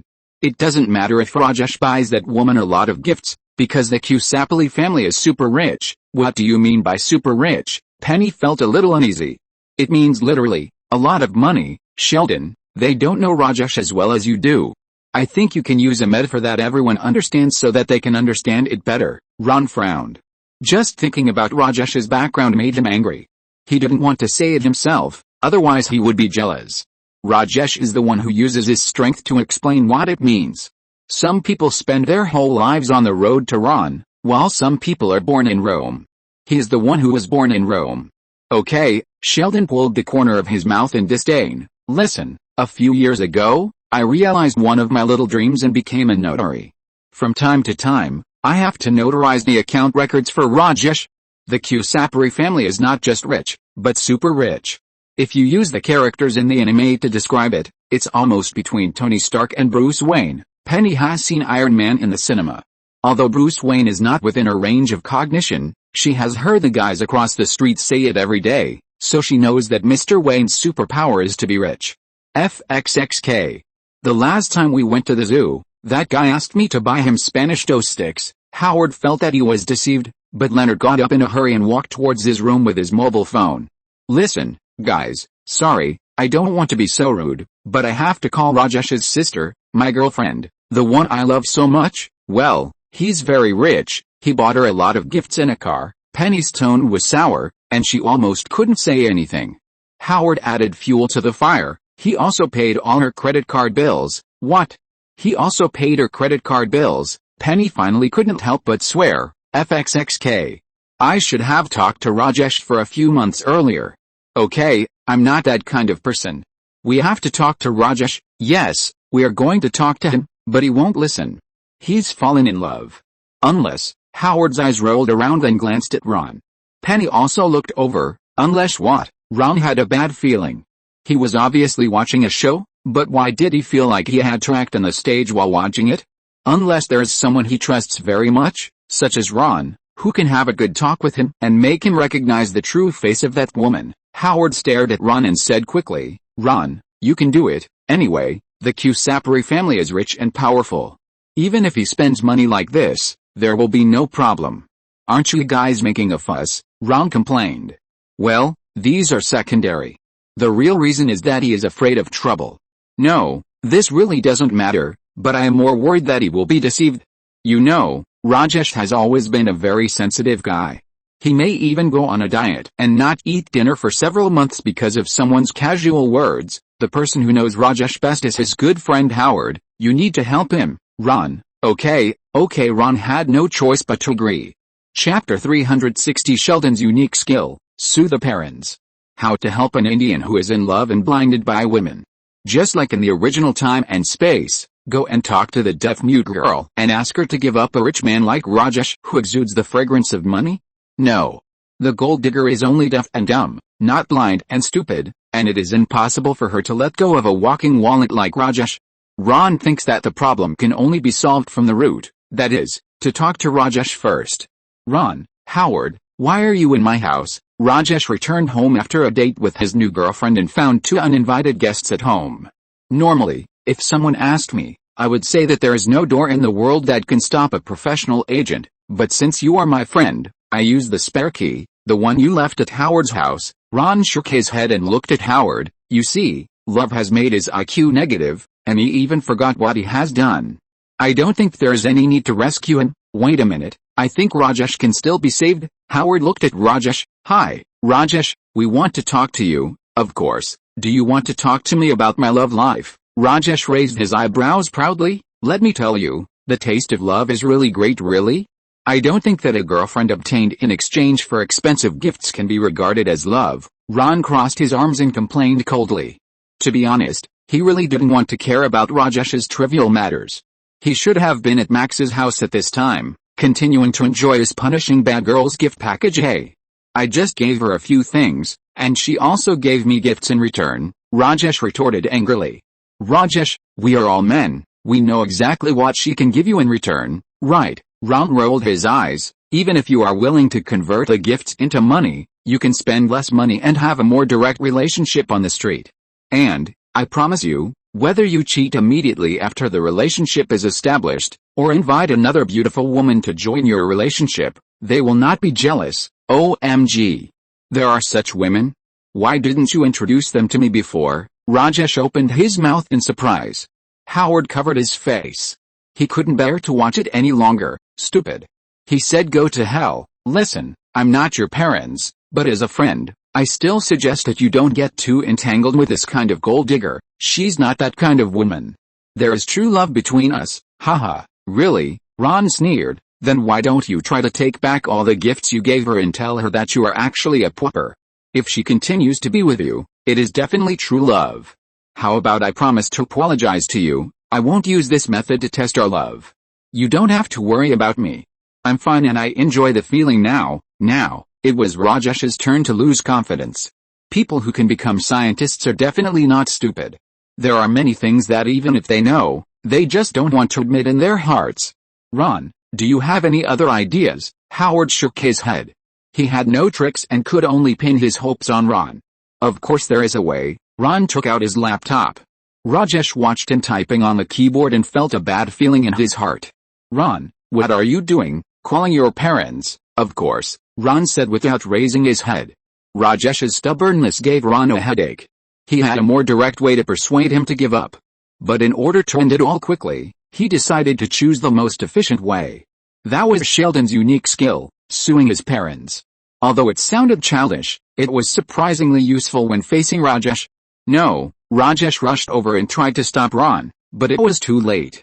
Ron had already connected the video and turned the screen around. Raj's father asked curiously, "Why are you calling us at this time? Don't you know that the cricket league is about to start?" "Sorry, Dad, I called the wrong number." "I'll hang up now," Rajesh said, and was about to hang up the video. How could Ron let him succeed? He quickly turned the screen back. "Hi Mr. Kusipali, good evening, have you paid your taxes?" "What?" Raj's father was stunned.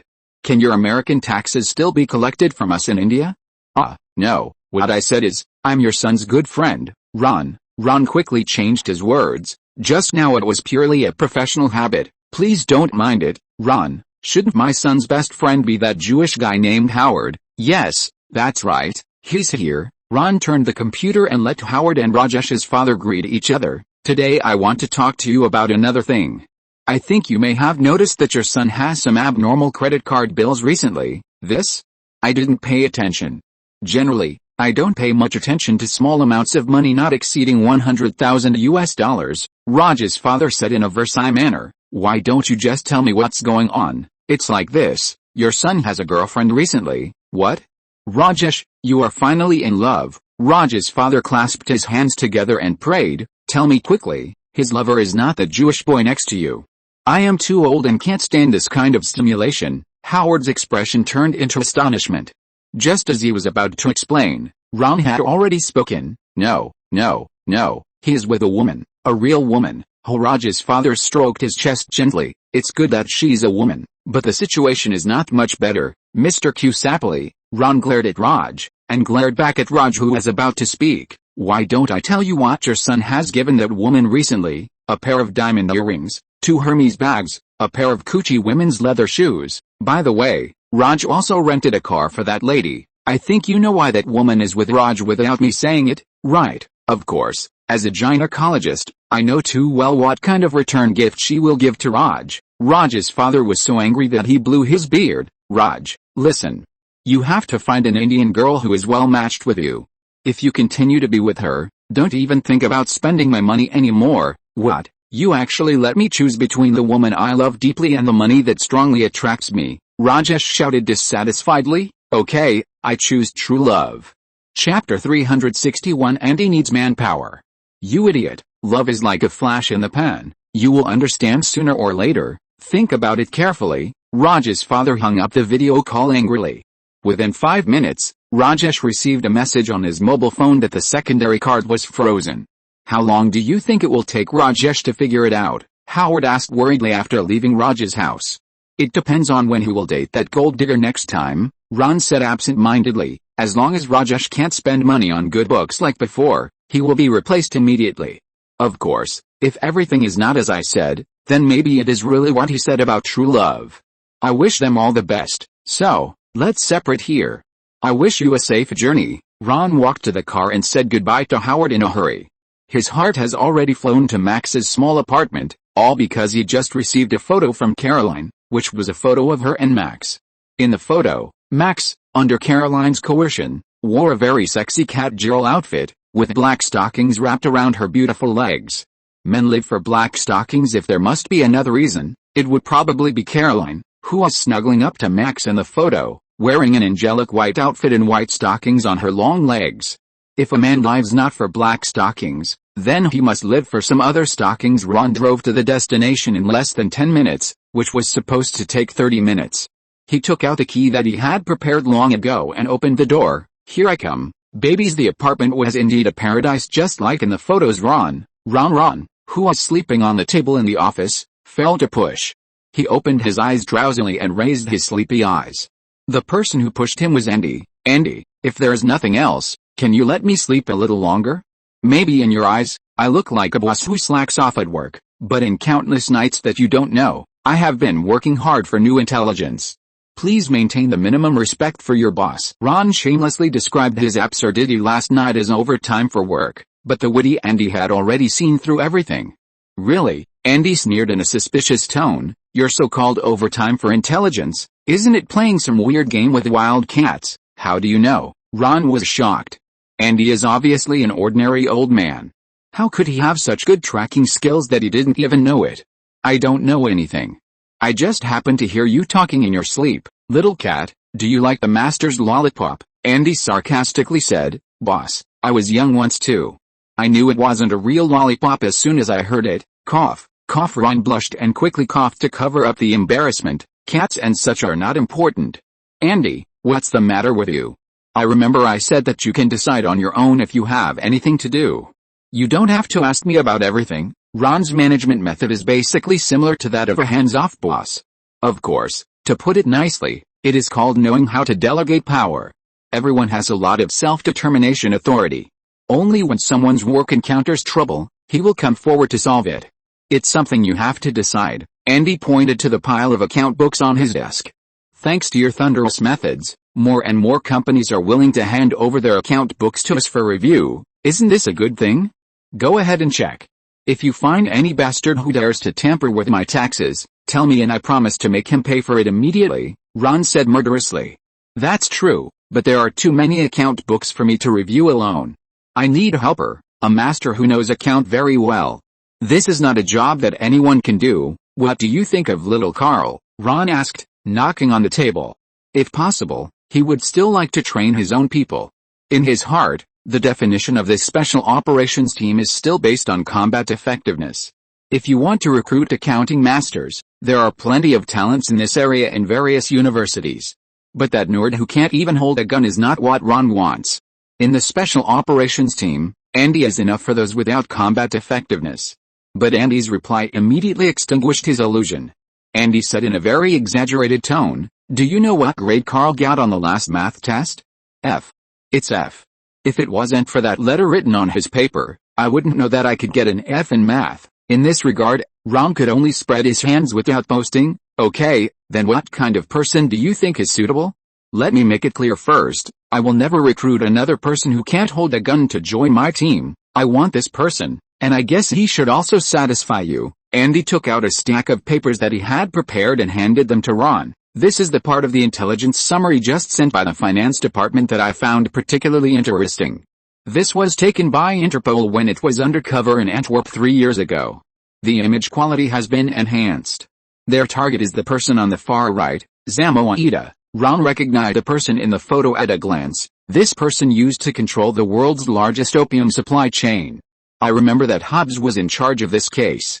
What do you want to say? Take a look at the other photos. Andy always speaks to the point. Ron follows his words and looks at the printed photos one by one. When he turns to the third photo, he lets out a light huh, and then quickly turns to the other photos. These photos are all photos of drug dealers or arms dealers from all over the world that Interpol has taken in recent years. It looks like a collection of criminals, but all the photos have one thing in common. That is, in each photo, there is a tall man with his back to the camera. Judging from his figure, these figures are likely to be the same person. Now Ron is interested. Interesting, these are all the same person. Andy, who do you think this person is? I think this is an accountant who specializes in money laundering for them. Andy confidently took out another stack of photos. These are the identities of the people in the photos that I found from other materials. In all the photos where that man appears, those bosses always bring their confidants who manage money with them. I believe this is definitely not a coincidence. In another album provided by Andy, the identity of each person is marked in great detail, only the mysterious man still has a question mark. Chapter 362 A Wonderful Fate. This body looks well built. Even if he doesn't launder money for drug dealers, he's more than capable of playing a superhero, such as Batman. Ron looked at the figure of the man in the photo, which was almost the same as his own. He couldn't help but feel a sense of sympathy. What's his name? Did the intelligence say it? Locaro, but it's useless. It's a pseudonym, Andy replied after looking at the information. The photo in Hong Kong was taken 5 years ago. He was called Carl Goss at the time. People have seen him in Tokyo, Tel Aviv, Naples, and Tehran. Everyone describes him the same way: an excellent accountant, a trustworthy accountant, and so on. I guess he should at least be at the level of a certified public accountant, but I don't know where to find him. There are no clues. Not necessarily, Ron said with an intriguing smile. At least you mentioned one just now. Did I mention clues? Why didn't I find it? Andy asked puzzledly. He was a true genius when it came to accounting and finance, otherwise he would not have become a famous financier before going to prison. But it was limited to finance and financial matters. He was not good at reasoning or investigating cases, which was Ron's specialty. Ron did not rush to answer, and wrote down the name Andy had just mentioned on a piece of paper: Lou Carroll. In general, people will find this name a little unfamiliar, but if I write Lewis Carroll, will it look more familiar? European and American names are generally longer and often abbreviated, and the abbreviation of Lewis Carroll is Lou Carroll. Is this the guy who wrote Alice in Wonderland? But I still don't understand what this means. You may not know that Mr. Lewis is not only a novelist, but also a very famous mathematician. Similarly, you know the name Gauss, who discovered the prime number distribution theorem. Although I haven't read the other materials in your hand, I guess there must be names like Leibniz, Lagrange, Euler, and Laplace among those pseudonyms, right? Ron crossed his hands and rested them on his chin. Although I am not a mathematician, I happen to have a younger brother who is a physicist with good mathematics skills at home, so I still know these names, more than just hearing Sheldon mention it. In his previous life, Ron was one of the victims of these masters, and like other victims, he was hung on the big tree of advanced mathematics. That's true. Andy flipped through the materials and couldn't hide the surprise on his face, because Ron got it all right. Hank, come here. Ron pressed the communicator on the desk and Hank came to his office 5 minutes later. Boss, you're looking for me? Yes. Ron handed Andy's information to Hank. Now I need you to help me find this person. There's a profile of this man in these photos. Go find Hobbs and use the big data algorithm to check the recent records of this person. Yes, boss. In addition, Ron wrote all the names on a piece of paper and handed it back to Andy. Use our IRS system to find taxpayers between 25 and 35 who use these names to file taxes nationwide, and the reported income range is about $1 million. Providing accounting services to so many drug dealers, there is no reason for his annual income to be lower than this number. By the way, pay special attention to the information of taxpayers who open accounting firms and use cash settlement. He is very likely to hide himself in these identities. Ron's interest in this mysterious accountant is getting stronger and stronger. Drug dealers or arms dealers have always been the most restless group of people. The situation of gangs eating gangs has never been news in this group. In other words, it would be new if these people did not eat gangs one day. Therefore, they should have no reason to abide by the contract and pay the accountant his share of income, but in the end, they should have paid. Ron did not think that they suddenly began to have a spirit of contract. The only reasonable explanation is that a mysterious accountant has some special means to force these restless guys to pay, and Ron knows that the most effective means against this group of violent elements is violence. However, the number of people raised by Andy is also a very serious problem. His team is indeed a little short of talents in this area. Thinking of this, Ron's hand playing with his mobile phone could not help but open the address book and dial a number that he had not contacted for a long time and was about to miss. Becca, long time no see. I heard from Aubrey that you are also working in Los Angeles and you are worried about the rent recently. I wonder if we should meet?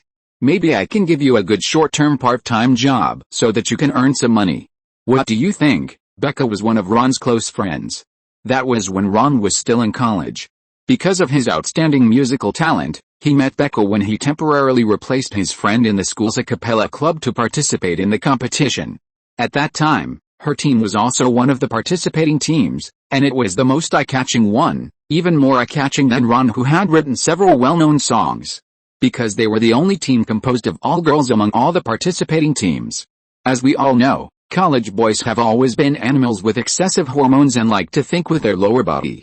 Ron is of course no exception, especially with his unique conditions. He can't refuse the temptation of a whole female singing team. It's not just that they are beautiful, but also have nice voices. Those who understand will understand. And Becca and Aubrey are the friends he met at that time. Ron, I'll say it again. My name is not Becca anymore, I'm Dana now. Becca's soft and cute voice sounded in the receiver, but thank you for your kindness. I appreciate it. The new job I changed is not bad, enough for me to pay the rent. Changed jobs again? Which company this time? Life Robotics, a company that uses technology to help disabled people regain their lives, but work is a bit busy. If you are free on Friday, Aubrey happens to be on a business trip to Los Angeles, we can get together. Okay, of course. Ron readily agreed and hung up the phone, and then immediately came to a conclusion after hanging up the phone. This girl, there must be another high-quality man around. Otherwise, it would be impossible for her to refuse his invitation. It's a pity that Ron didn't have the heart to find out about Becca's new love now, otherwise he would definitely find out that the man who just aroused his interest is Becca's new colleague. Just when he was calling, Howard had sent a text message with only one sentence: "All Halloween is ready, come and sit in the viewing seat." 10. This shows how unpopular Sheldon is. Ron couldn't help but feel a sense of superiority from his popularity. Fortunately, Hobbs didn't know about his idea, otherwise he would definitely complain about him. You are popular, right? If they couldn't beat you, people who want to beat you up would line up from Los Angeles to New Delhi. I bet you will be scared to death. Is it starting? Ron took out $10 and handed it to Rajesh. Howard adjusted the monitors in the school to broadcast live to the whole school, and finally captured Sheldon's movement trajectory. He was on his way back to the office from the cafeteria. Sheldon, a shrill female voice came from the corridor, calling Sheldon's name. Sheldon stuck his head out, and the light above his head suddenly flashed a few times and went out. The whole corridor was illuminated by the emergency light instead, which looked particularly weird. Oh my God, you're just showing me this, Ron began to regret. It would be strange if this method could scare him. I've been using this trick to scare him since I was 10 years old, and it doesn't work anymore. Sure enough, Sheldon didn't look scared at all. Okay, it's another cliché trick, just a trick before Halloween. Don't be impatient, men. Wait and see, this is just the first step. Howard pressed the button, and a burst of shrill laughter and other terrifying sound effects passed through the corridor, which scared Sheldon so much that his scalp numbed and his hair stood up. Ron nodded with satisfaction. That's it, it should be like this. What's next? You'll know if you watch it. Tisk. It's just a gloomy whimper, the sound of iron chains, the witch's evil smile, the old-fashioned haunted house three-piece set. Others may be scared to scream, but I'm bored and just want to sleep. Sheldon spoke loudly to give himself courage. He knew that there must be a lot of people watching him, so he didn't want to embarrass himself in front of others. Sheldon, another shrill call, and suddenly red letters appeared on the wall next to Sheldon, which was his name. The red liquid continued to flow down the wall, as if someone had written it with blood. The bloody wall, it looks fake, just like sodium carbonate solution dripped into phenolphthalein. Sheldon read the words on the wall. See you in hell, Sheldon. The most terrifying thing about this is that you forgot to add a comma. As soon as Sheldon finished complaining, a skeleton emitting phosphorescence suddenly flew towards him. Ah! Sheldon screamed for the first time. Yet, in the monitoring room, his brother Ron and his two bad friends clapped their hands to celebrate. Sure enough, no matter when, watching Sheldon being frightened is an extreme enjoyment. Ron narrowed his eyes, relived the scene just now in his mind again, and said with infinite regret, "It's a pity that everything ends here. I lost the bet." On a monitoring screen, although Sheldon was shocked, he was just shocked. He did not faint or urinate, and he supported his waist with his hands and spoke loudly. That's not necessarily true. Howard smiled mysteriously. Ron, aren't you curious about where the Halloween costume I borrowed from you some time ago is? The answer is in Sheldon's room. Do you want to go and see it with your own eyes? Of course. Ron and the other two walked out of the monitoring room together, not far from Sheldon. My dear brother, you really should see your expression just now. It's really great. Ron took out a photo that just captured Sheldon's frightened expression. I believe that if you use this photo as a New Year's card, it will definitely be liked by George and Missy. What do you think? Ha ha ha. Not only your family will like it, if you use this photo to make cards and sell them at school, I guarantee that they will be sold out. Howard was also very happy. The photo Ron took was really great. What's the matter? It's just that I was a little frightened and my pupils dilated a little. Sheldon continued to be stubborn while walking towards his office. Just admit it, Sheldon, we did scare you. You're scared only when you're scared, but the fact is that in front of me who knows the future, your three tricks are just a joke. There's no way you can scare me. Sheldon continued to argue for his courage and casually opened the door of his office. He didn't notice that behind him, a man wearing a Freddy's skin mask, a worn-out cowboy outfit, and holding a chainsaw was walking out from behind Sheldon's curtains. Ron finally knew what his Halloween costume was borrowed for. Really? I also think their methods are a bit too childish, Sheldon. These really can't scare you. Ron suppressed his smile and said with regret, maybe Grandma is right, you are a real Texas man. Isn't this a matter of course? Sheldon spread his hands proudly. Just as he turned around, a dead face with 1,000 holes appeared in front of him. The dead face was holding the chainsaw he was most afraid of, and he pulled the chainsaw hard. The chainsaw made a hum sound and started to rotate. Ah! Sheldon screamed and fainted on the ground. Ha ha ha! Ron laughed so hard that he couldn't straighten his back. Who have you bet on him to faint? You won, ha ha ha, but this loss is worth it. Wait, Ron, you didn't lose either. Sheldon peed his pants. Take a picture. Rajesh discovered a new world from the water stains on Sheldon's pants. This photo will definitely be better as a greeting card than the previous one. Chapter 363, The Accountant with Explosive Combat Power. Just when Ron completed another embarrassing Sheldon achievement and synchronized the commemorative photo to a Twitter group called Loving Family and received a lot of praise. Becca, who has changed her name to Dana, is quietly approaching her new colleague, the accountant who looks taciturn.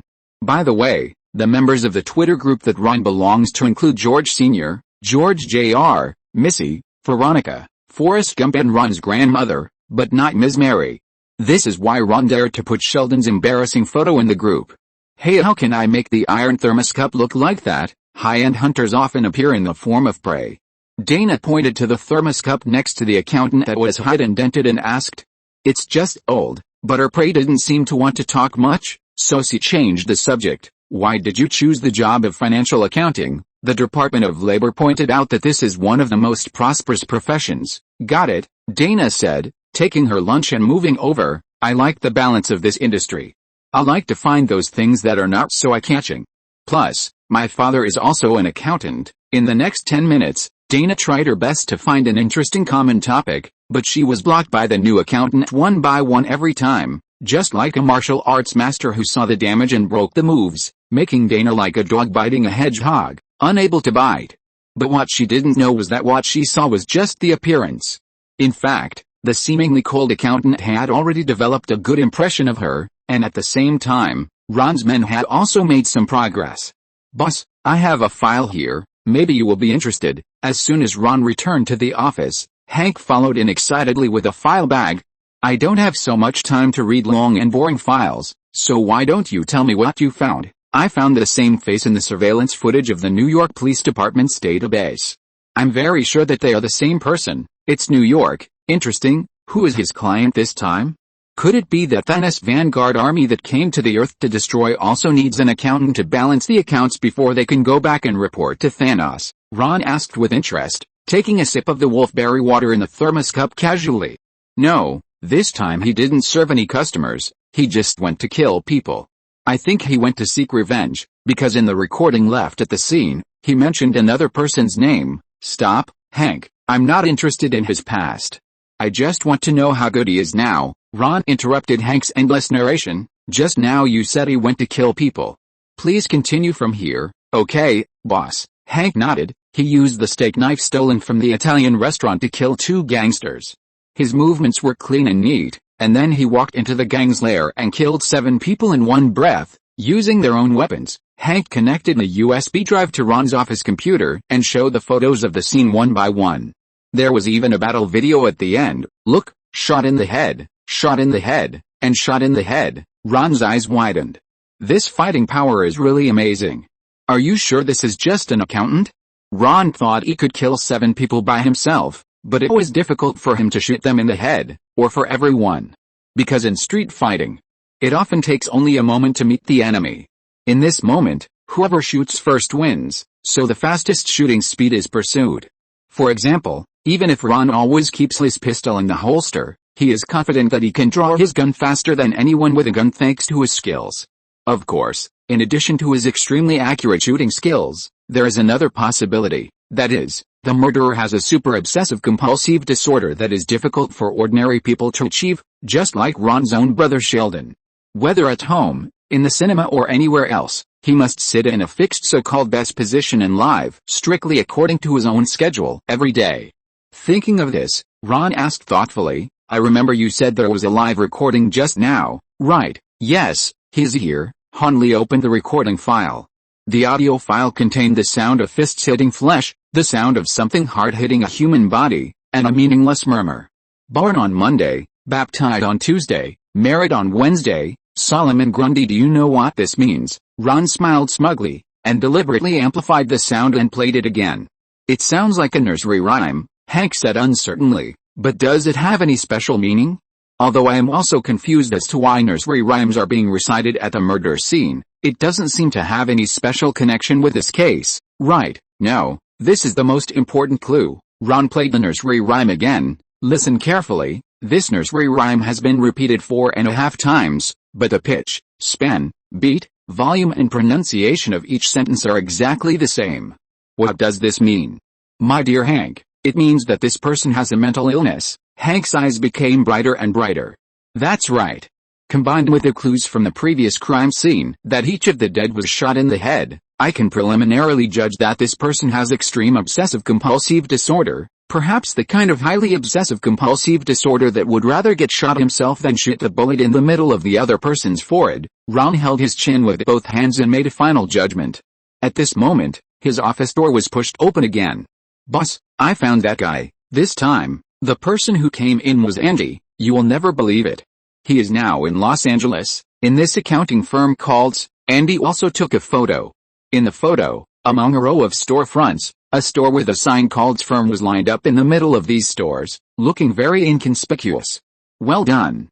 Then what is the name of our mysterious accountant now? Chris Wolf, the name of an astronomical mathematician. Andy showed an intriguing smile on his face. What's more interesting is that he is now providing accounting services for Life Robotics, and we are investigating this company. I seriously suspect that they are using some accounting methods to inflate the financial statements and create false profits to push up the stock price. Chapter 364, Saving the Silly Girl. Life Robot Company? Isn't this the company where the silly girl Dana is working? Ron reacted immediately. Ron's brain began to think quickly. If Life Robot Company is really like Andy said, using false profits on the financial statements to push up the valuation in order to be listed on the Nasdaq and reap the leaks of shareholders all over the world, then it makes sense for him to ask a senior accountant to audit the accounts now. He needs to find his own loopholes in advance before Nasdaq launches the last financial review before his listing to deal with the inspection that will come later. For this goal, they can even do anything. For example, kill all the insiders. Wait. If that's the case, doesn't it mean that Dana will be in danger? Andy, as far as you know, what stage has the new accountant of Life Robotics Company reached in the audit? How long will it take to find the problem? I don't know. Andy shook his head in distress. The work efficiency of each accountant is different. If he is an accountant who is very familiar with financial technology and familiar enough to do the accounting for various gangs, then I estimate that his level should be about the same as mine. As for the accounts of Life Robotics Company, it can be done in 2 days at most. As a former financier who can rely on superb tax skills to receive special treatment in prison even after being imprisoned, Andy has reason to be more proud. Well, that means, if nothing unexpected happens, the mysterious accountant will solve the puzzle today, right? Ron's question was answered by Andy's nod. Well, I think I need to go out. Solving the puzzle will definitely bring disaster to the mysterious accountant, but for a professional killer who can kill 7 people alone and shoot them in the head, it is not a troublesome thing. The real trouble is Ron's old friend, the silly girl Dana. Ron set off quickly and drove to the address given by Opry. He kept calling Dana along the way, but no one answered. Ron couldn't help but feel anxious. Could this silly girl have hung up? Fortunately, just when Ron was about to give up, the phone was finally connected. Hey, Ron, are you calling me to treat me to a meal? Ron was speechless. It was already this time, and she was still thinking about eating? Listen, silly girl, I don't care where you are now, go home immediately. Ron drove through a red light while continuing to talk on the phone. Go back to your own apartment, find everything around you that can be used as a weapon and put it beside you, then wait quietly for me to come over. Don't open the door to anyone until you hear my voice. Did something happen? Dana heard Ron's conflicted tone and felt something was wrong. I know, you are kidding me again, right? Today is Halloween, you must want to play a trick on me again. This time I won't be fooled no matter what I say. Haha, I'm not kidding you this time. The reason why your Life Robot company invited an outside accountant to audit the accounts is mainly because they are preparing to do the last inspection before listing, but the foolproof plan was discovered by the newcomer. In order to cover up the problem, now everyone who knows about it must die. What? How could he do this? Dana was very sure that she had not told Ron about work, but Ron could understand it so clearly, which meant that something really happened. She was so scared that she screamed out in nervousness. "SHH, don't be so loud." Ron accelerated past a truck in front of him, and there were only 2 intersections left to Dana's apartment. "Go home now and find a place to hide. I'll be there soon." After saying that, Ron looked at the clear road ahead and stepped on the accelerator to the bottom. On the other side, Dana, who had just answered Ron's call, looked around terrified, and found that there was no one in the corridor before she felt relieved. She immediately cancelled her plan to go downstairs to get the mail and rush back home like a rabbit. Ping ping pong pong, she searched the house, put a kitchen knife, a fruit knife and other things on her waist, crawled on the ground and crawled under the bed. Not long after she went in, she poked her little head out again, thought about it, came out from under the bed, and put the small pot in the kitchen on her head like a helmet, and then went back under the bed with satisfaction. And just when she had just finished all this, dong dong dong, a knock on the door sounded, scaring Dana's heart. "Is anyone there? We are sent by the landlord to inspect the gas. Is anyone home?" 2 men in work clothes from the gas company knocked on the door and asked. Dana shrank back under the bed. She remembered Ron's words and would not open the door until she heard his voice. "Damn it, there seems to be no one in the house. What should we do?" one of the workers asked the man in a suit who was keeping watch at the corridor. "Impossible. The surveillance camera just showed that she had returned home. She must be in the house. If she doesn't open the door, then break it open." "Do I need to teach you this?" the man in the suit said viciously. "Before her neighbors call the police, make a quick decision. Hurry up." The man in work clothes took out a crowbar from the toolbox, inserted it heavily into the crack of the door, and started to block the door. At this moment, the elevator dinged to the floor, and a handsome man in a well-dressed suit walked out. "Sir, we are conducting a unified inspection of the door locks of the apartments here. Can you please leave for a while?" The man in the suit stretched out his hand to stop her and pointed to the warning sign on the side of the building. "Really? I'm the landlord. How come I've never heard of inspecting the door locks? We were hired by the trusteeship company, and here are our credentials." The visitor looked puzzled. The man in the suit immediately changed his expression and reached for his waist, as if he was about to take out a document to show it to someone. But the bulging thing on his waist didn't look like a document at all. The visitor smiled and patted the man in the suit on the shoulder, but the man touched it but found nothing. "Where's the gun?" Just as he was sweating profusely, the man who had placed his hand on his shoulder had already taken it down, with something in his hand. "I guess you're going to show me this, right? M1911, P14 double row feed version. It's really good gun, but are you sure you can use it?" As he said that, Ron put the muzzle of the gun against the man in the suit's head. "Say your last words." Bang. The man in the suit had just uttered a word when his head was blown apart. Ron pushed the dead man in the suit away, dodged, and shot at the duo in work clothes who were trying to pry the door in the corridor. Bang bang bang. If you're listening to this novel on a channel other than Fanfic World, it means they downloaded and uploaded it without effort. We cordially invite you to visit our channel, Mundo Fanfic Novelis. There you'll find the original version of this story and you can explore many other novels of various genres. We're waiting for you to immerse yourself in a world of incredible novels. Chapter 365, Fire in the Hole. Ron's bullets fanned out at the 2 people in the corridor, but to no avail, because they had already hidden in Dana's house as quickly as possible after the first gunshot. That's right, at the same time Ron fired, they finally pried open Dana's door. The only thing left was to see who was faster. Bang, bang, bang. Ron fired his gun while walking forward quickly. When he was about to reach the door, he had run out of bullets. After all, the P14 only had 14 bullets. The people in the house were obviously also calculating Ron's bullets. When Ron fired the last bullet, a shadow appeared behind the wall, and the man in war clothes was about to show up. Ron had a sly smile on his face, and threw the gun through the crack in the door in front of his head. Fire in the hole. The head that was originally half out immediately rolled out of the house at full speed. Until he turned around and found that it was not a grenade at all, but a pistol with no bullets. When he raised his head to teach Ron a lesson, the cold muzzle of the gun was already against his head. Just as he was doing a tactical roll, Ron had already sprinted through this short corridor and pulled out his large caliber pistol when he came in front of him. Bang! The whole head of the workman was blown into a pile of broken watermelon. The 12.7 caliber pistol bullet is far from being comparable to the .45 bullet of the P14 pistol. But this does not mean that Ron has gained the upper hand. In fact, just as he killed the workman, Dana screamed from the room. Ron looked out and saw that the silly girl had been caught by another workman. "Put your gun on the ground and kick it over, otherwise I will kill her." The workman pushed Dana in front of him and huddled behind her. His movements were so skillful that people could tell at a glance that this was definitely not the first time he did this. "Hey, little thing, you are quite skillful. This is not the first time you do this, right?" Ron didn't care about the gun that the other party had pointed at Dana's head. He took a stool and sat on it, and crossed his legs leisurely, as if he was going to have a big talk with the other party.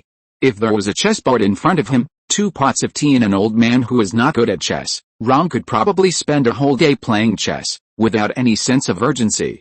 "Ron, this is not the time for you to chat, save me." Dana was so angry at Ron's lazy look that she kept struggling back and forth in the bandit's arms. "Behave yourself." The bandit knocked Dana's head with his gun, finally reminding her that she was still controlled by someone else, and she became more obedient. "Hurry up, stand up. Throw your gun on the ground and kick it over, don't play any tricks. Otherwise I will kill her now." The bandit locked his vicious eyes on Ron again.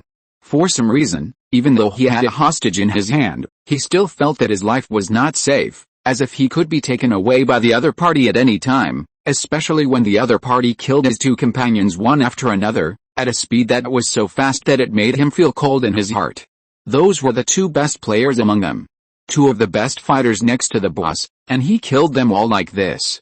"Are you sure?" Ron stood up from the stool unhappily. "Then you see, I will slowly drop the gun to the ground now. Don't blink." Ron stretched out the hand holding the gun in front of the gangster, turned around, leaving only one finger hooked and the gun hanging in the air, and the gangster's heart was also hanging in the air with the revolver.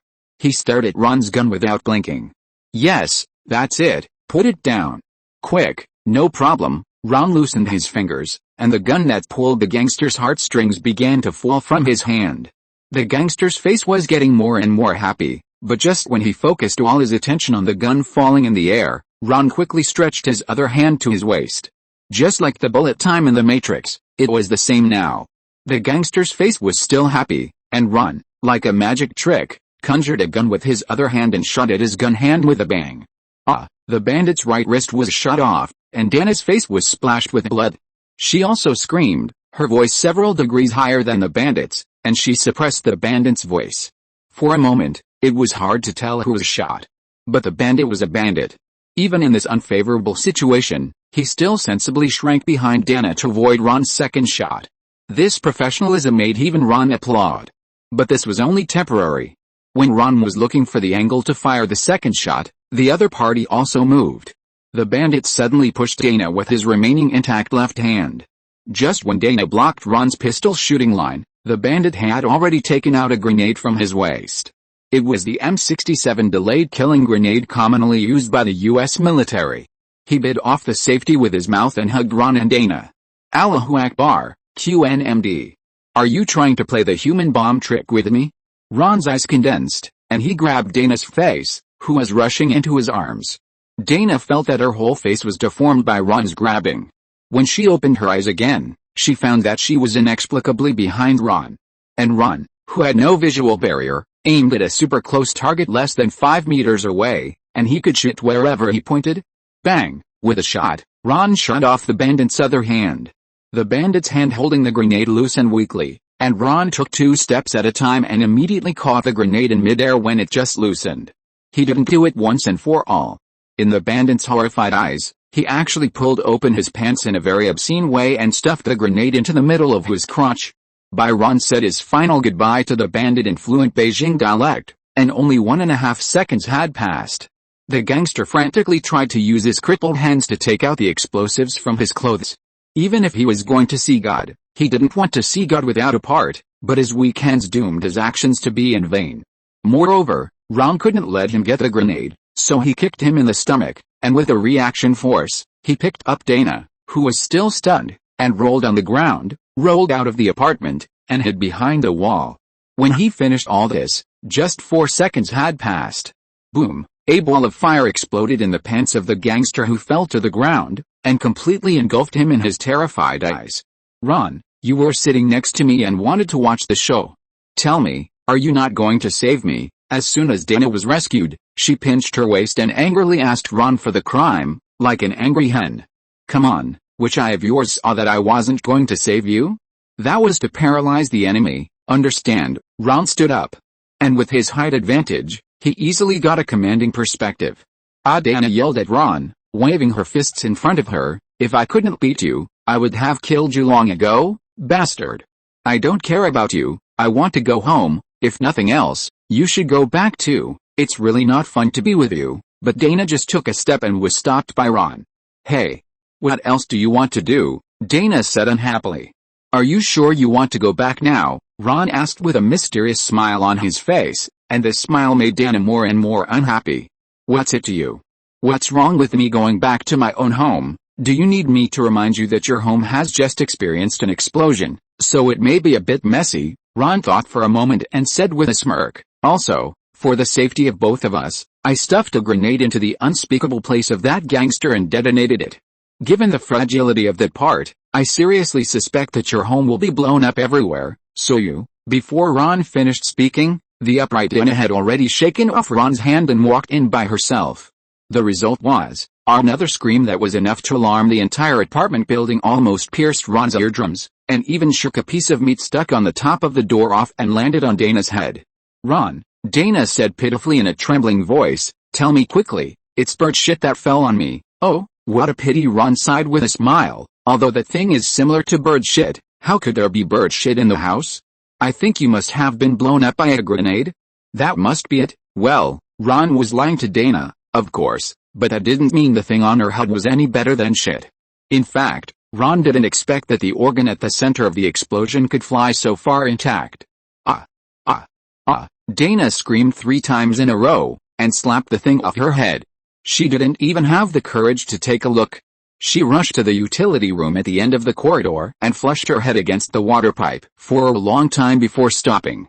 She walked up to Ron with a wet face. There's nothing on my head now, right? Okay, it's clean now. What are you going to do now? Just a reminder, the police will be here in about 10 minutes, assholes. They ruined my life, Dana cursed, and then stared at Ron with a pitiful look. Ron, do you have any place for me to stay for a while? It would be better if you could lend me some money to buy some clothes to change into. I don't want to wear this clothes anymore. You bastard. Why did you blow it up so much? My home is no longer habitable. Dana stomped her feet in anger, and just stepped on the ball that she had just knocked off her head. Ron's eyes twitched when he saw it. How painful must it be? Well, dead people shouldn't have any more pain in their balls, right? Probably. Of course, but before that, do you want to call your friend over there to join you? Ron pointed to the corner of the corridor in the direction of the elevator. Hi. My friend, you have been here for a long time, right? Do you want to go eat something together? Chris, a tall figure appeared at the corner of the corridor. Dana covered her mouth in surprise. Why are you here? I was a little worried about you, so I came to see you. Chris was still a little taciturn. He said this to Dana, but his eyes were always staring at Ron with some vigilance. Ron could see at a glance that his body was in a highly tense state, and he felt like he was being locked by a sniper. As long as he moved a little, there would be an illusion that a bullet would shoot at him. Coupled with a profile that was almost the same as the one in the photo, Ron was very sure that this was the mysterious accountant he was looking for. Unexpectedly, before he took the initiative to find someone, he would be delivered to the door first? Since you're fine, I'll leave first. Don't worry. Ron saw that the duck in his hand was about to fly away, and immediately stuck to it like a sticky candy. I have information. A neighbor has called the police. The police will be here soon. I have a place where you can hide for a while. Follow me. Police? A big question mark appeared in Chris's mind. It sounded like the other party didn't want to meet the police. Could it be that he didn't want to meet the police because of his special identity? In this case, wouldn't it be a bit too sensitive to refuse? What's more, this person just killed 3 people without blinking an eye. He is definitely not an ordinary person. If he and Dana are left alone, there may be other dangers? After thinking about all this, Chris pushed his glasses. Thank you, if you can. Chris also drove a car, and Ron asked his car to follow behind his car. However, there was a small episode when they set off. That is, Ron originally wanted Dana to sit in the same car with him, but unexpectedly, she sat in another car for some reason. I didn't expect your charm to wear off one day. How does it feel to be rejected? Mr. Ron, who thinks he's a heartthrob, the one who can keep track of Ron's movements at any time is Peggy. As soon as Ron got in the car, she called to mock him. Nothing. Anyway, I didn't have any ambiguous relationship with her. Don't make random guesses, really? But I remember that you seemed to appear as a prize at the night when their women's choir won the championship. I still have photos from that time. Do you want to see them? Tick-tock, a message was received on the phone. Ron knew without looking that it must be the photos of Peggy's dark history that night. He said helplessly, I was too young at that time. You know, I haven't been that crazy since I graduated from college. So, are you calling me now to bring up these old accounts with me? Of course not. I just want to remind you that the man in the car behind you is an extremely dangerous person. Be careful. Of course I know. Ron smiled. So he was concerned about her. He used such a twisted way. Will you die if you, humans with high IQ, are more frank? Actually, he's my target. What do you think about letting him join my team? Whatever. I just want to remind you that he's not as simple as you see. There may be a highly skilled hacker team behind him. I just tried to hack into his phone but failed. Chapter 366, Chris's IRS Travels. There's such a good thing? It seems that my gains may be a little bigger than expected, Ron said easily. He originally just wanted to find an assistant for Andy, but he didn't expect to buy one and get one free, and a top hacker for free. Although Ramsey's level is far worse than Peggy's, if he is used as he should, he is more than one level better than most ordinary technicians. But his personality is too casual. Even Ron, who is always known for his casualness, thinks that this is too casual. The two cars drove one after the other along the road to the suburbs at the other end of Los Angeles. Chris felt more and more at ease as he drove, and the uneasiness caused by his doubts about Ron's skills also dissipated. We're here. Ron parked the car on the side of the road, and Chris got out of the car and looked around. He felt that this place didn't look like a mysterious organization. At most, it was a peaceful and harmonious community. How to say it?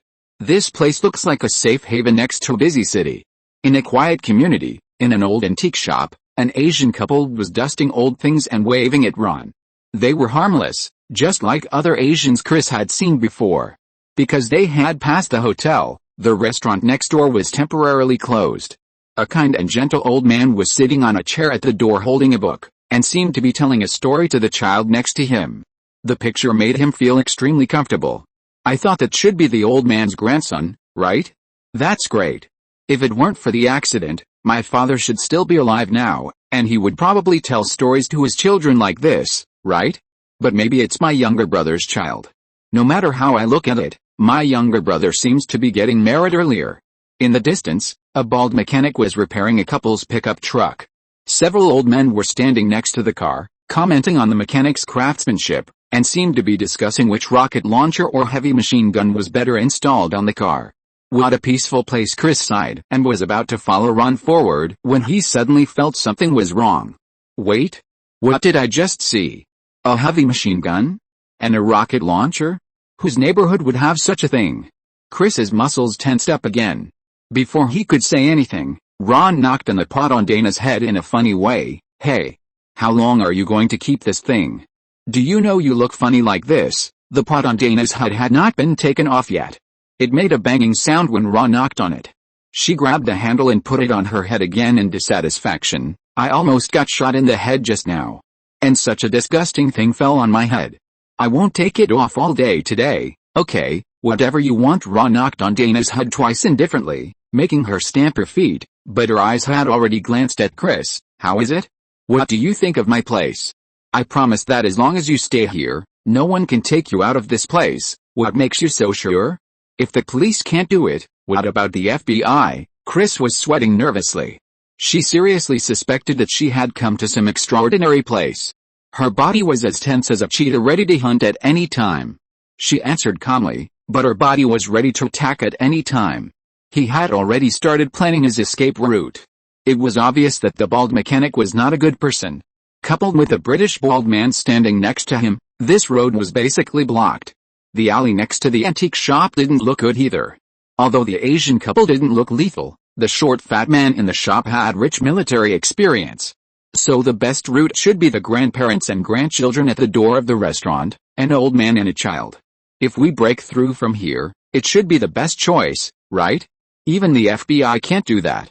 I said that, Ron said proudly. Welcome to the IRS Special Operations Team. I'm Ron. Relax, my friend. I have no ill will towards you. I just want to invite you to join us. We just happen to need a helper who understands finance, IRS, Chris thought to himself. Of course he knew what this agency did. It's better to say that he knew it very well. In fact, most of his work was about how to help his clients deal with the IRS. Did he run into a trap today? No. I'm more used to being alone, Chris refused decisively. Don't be so quick to refuse.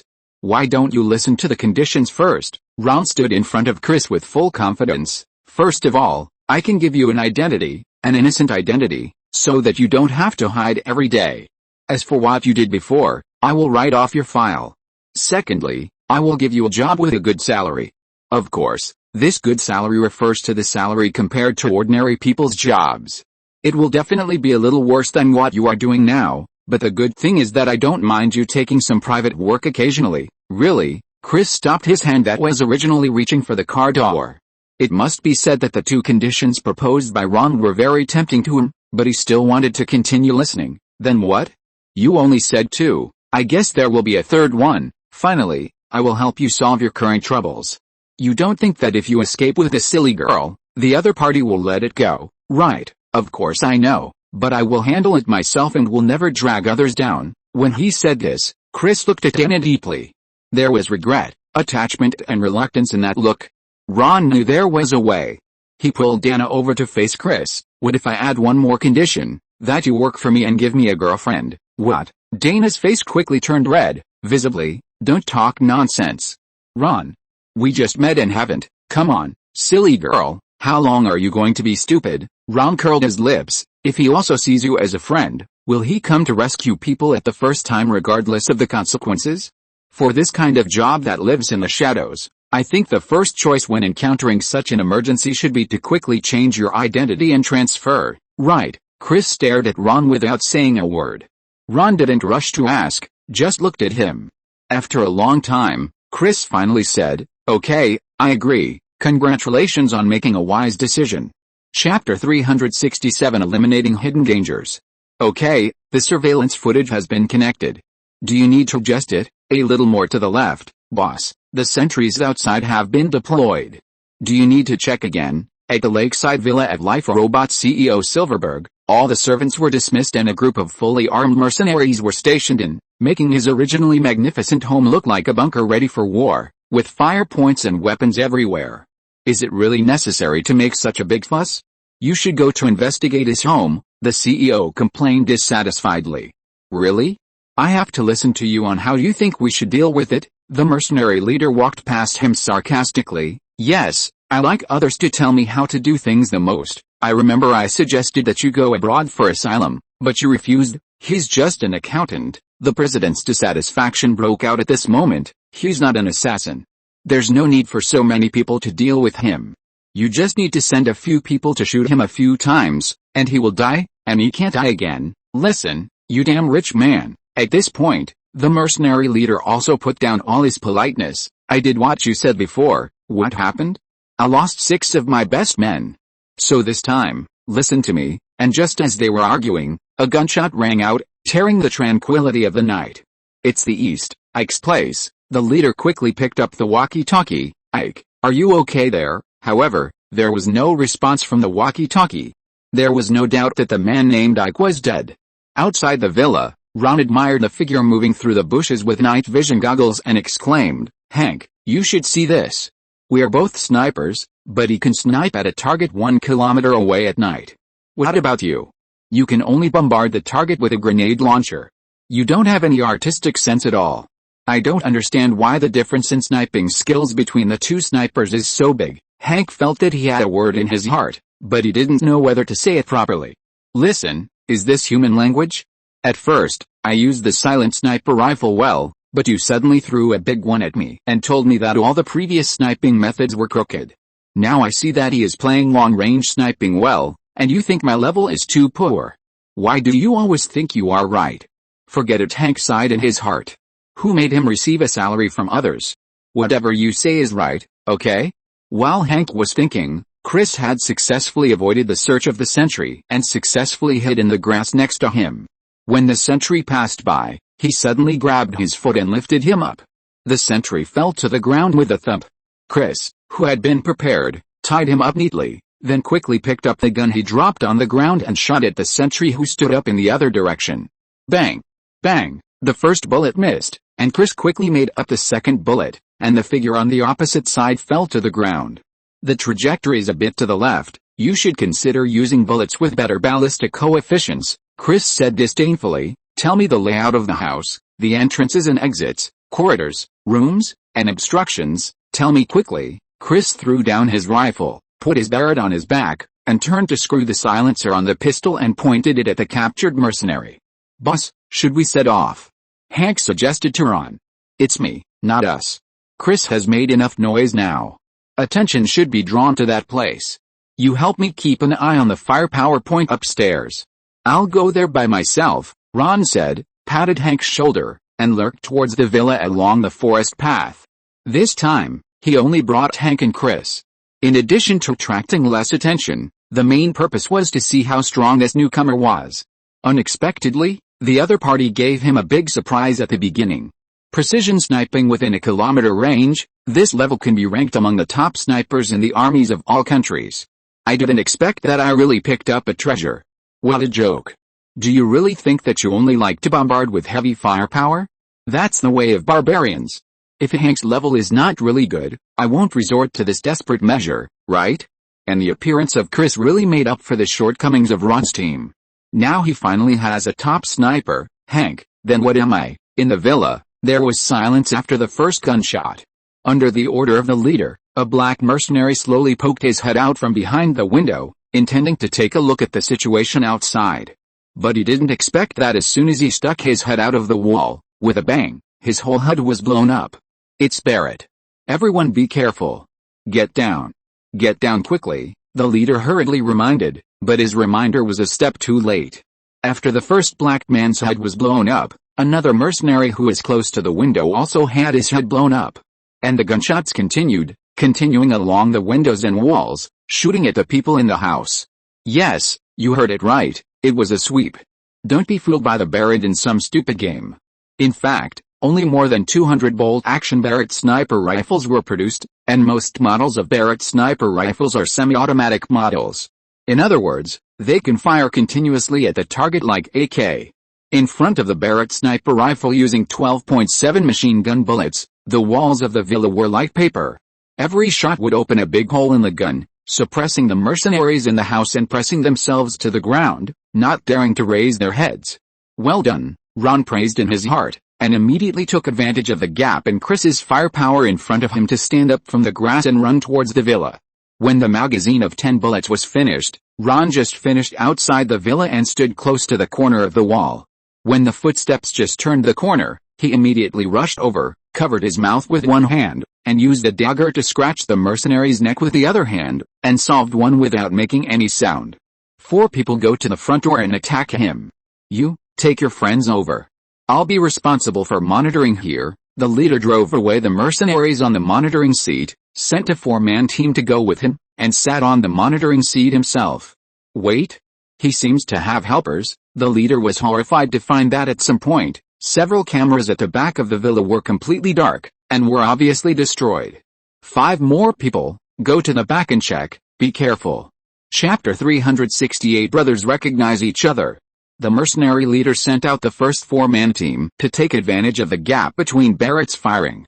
They threw 2 smoke bombs from the side door of the villa very experientedly to block the line of sight on the charge route.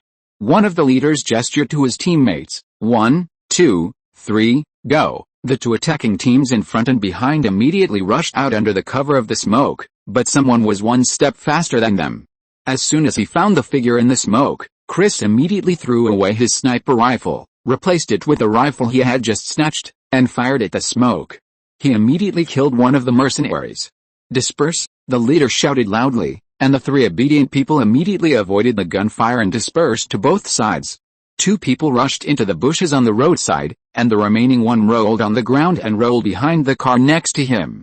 Fortunately, one of the two people who entered the bushes was knocked down by Chris while running, otherwise, the situation he faced would be even worse. But even so, the situation was very unfavorable to him, because the two survivors were just on the left and right, forming an angle between the left and right, trapping him in the middle. When he shot at one side, the other side would immediately shoot at him. Chris could only fire at the man behind the car while rushing to the bushes. When he rushed to the mercenary who had just been knocked down by him, he did not forget to shoot him in the head. The mercenary hiding behind the bush wall immediately raised his gun, but he was a step slower. There was only one result waiting for him, and that was death. Chris shot him to death with a short burst of shots. Before the man behind the car could react, he rolled under the low wall beside the bushes. Just as the mercenary behind the car passed by with a string of bullets, this gunfight was exciting. The mercenaries behind the opposite car opened fire to suppress the enemy while moving towards this side. Chris calculated the location of the gunshots.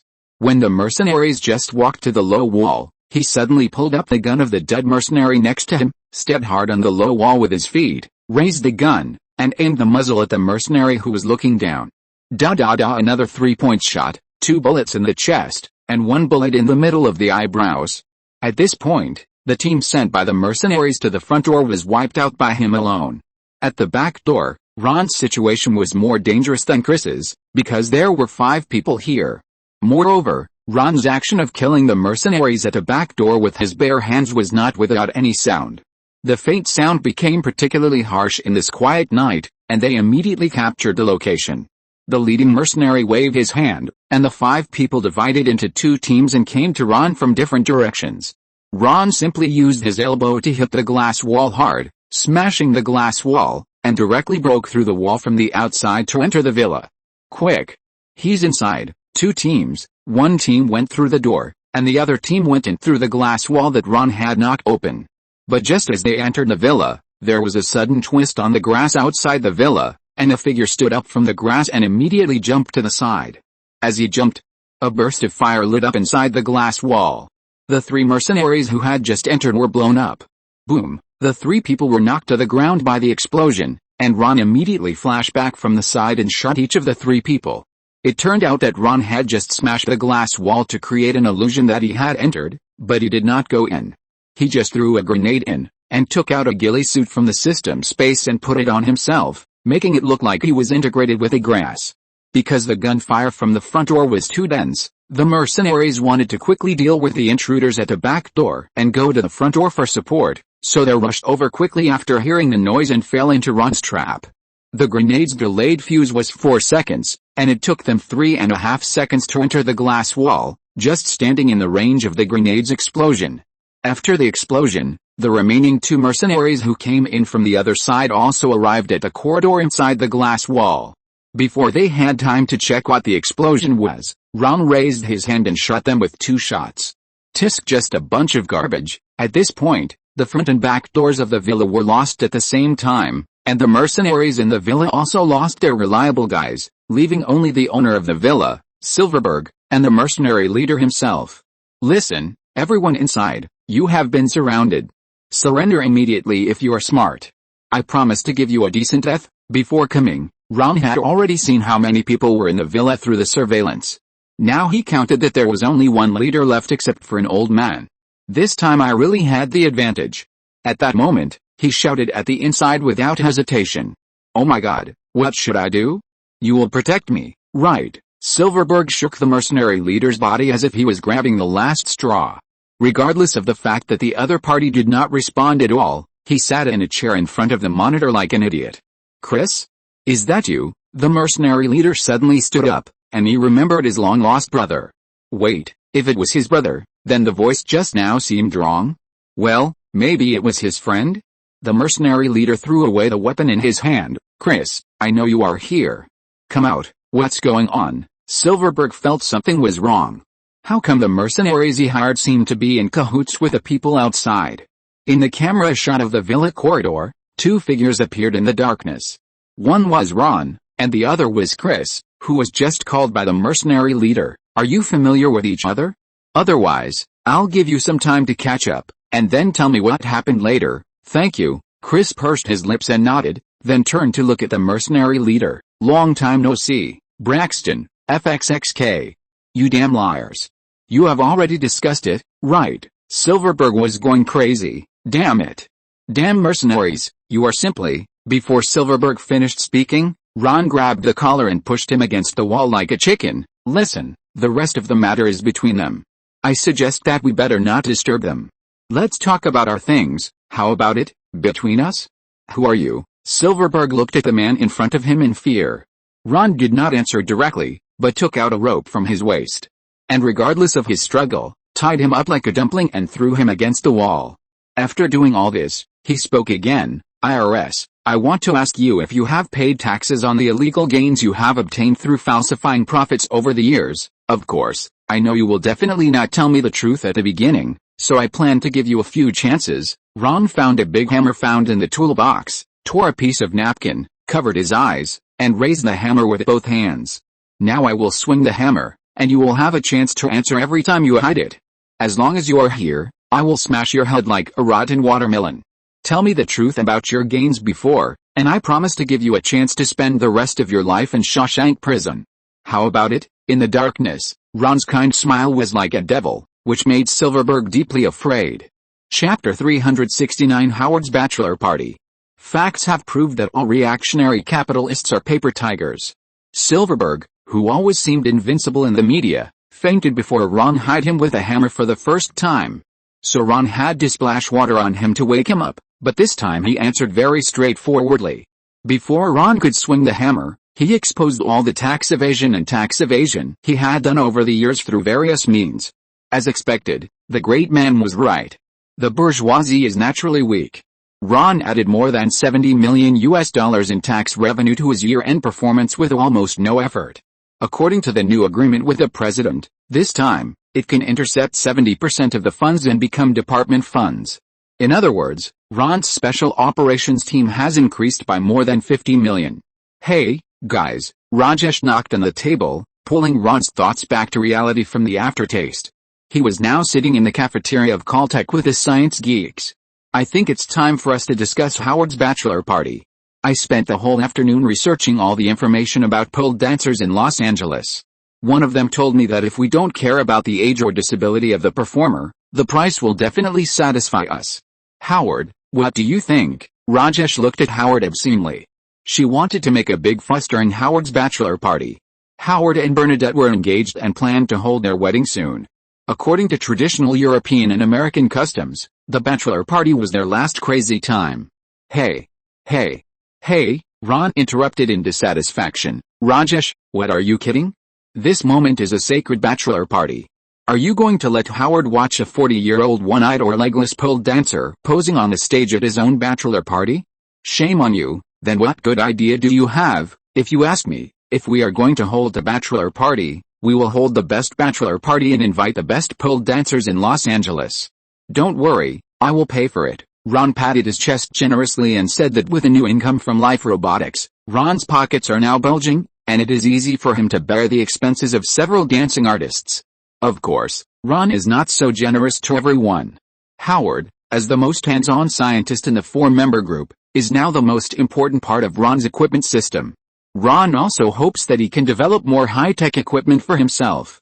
This little money is like a bonus. As a capitalist, investing emotionally in employees is always the most cost-effective thing. It has to be said that Ron has also started to learn bad things from these American capitalists. "No need, brother," Howard refused reluctantly. "I have promised Bernadette that I will not invite pole dancers to the bachelor party." "You don't want to find pole dancers? What are you pretending to be? You are the king of pole dancing.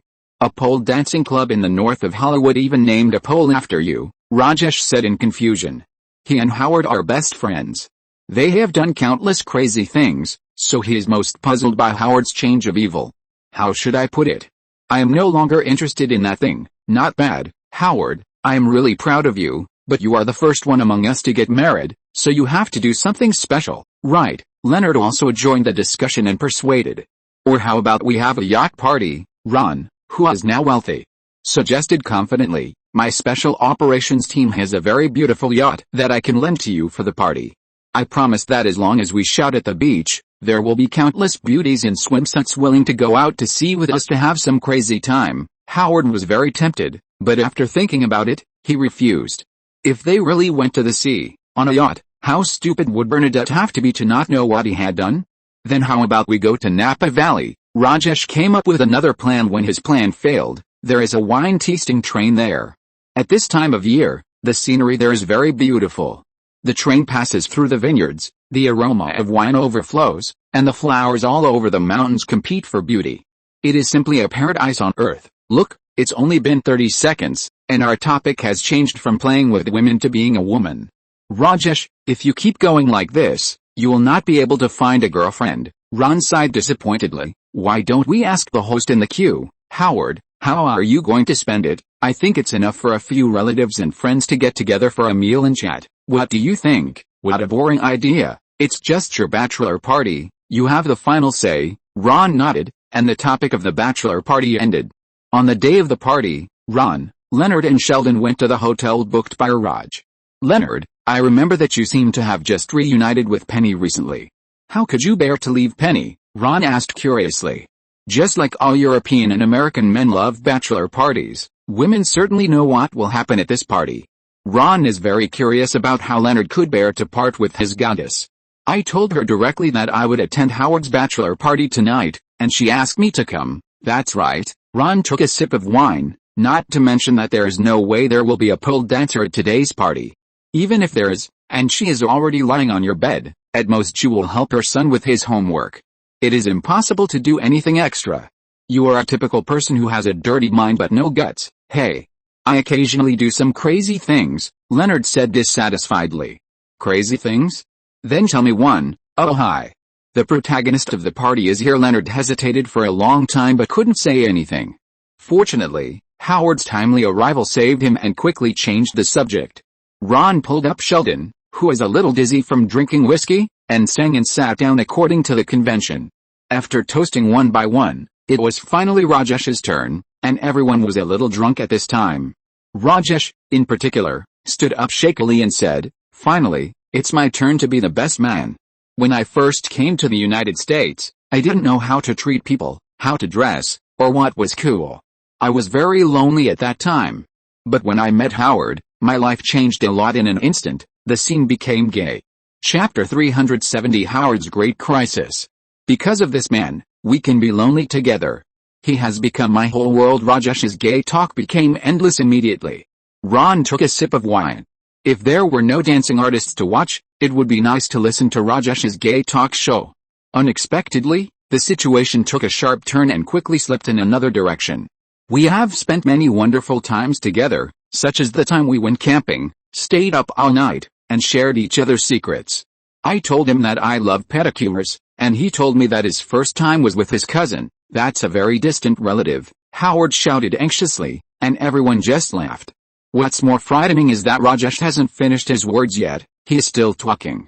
Yes, there was another time when Howard and I went to Las Vegas. Can you believe it? We actually had sex with 2 tigers in Tyson's villa.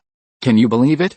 Those were real tigers, and we even put black stockings on them. Ha ha ha. Rajesh, you must have been drunk. How could it be possible for humans and tigers to be together? A professor at Caltech shook his head in disbelief. Rajesh immediately became anxious. Everything I said is true. Ron can prove it. Ron, help us prove it. Yes, I can prove it. Ron stood up. In fact, I still have this video.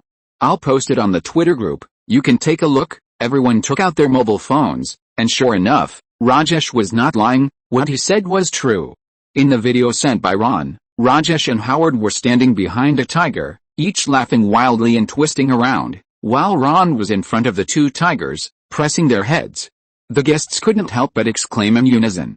This was really awesome. Rajesh's face was full of pride, but Howard felt ashamed.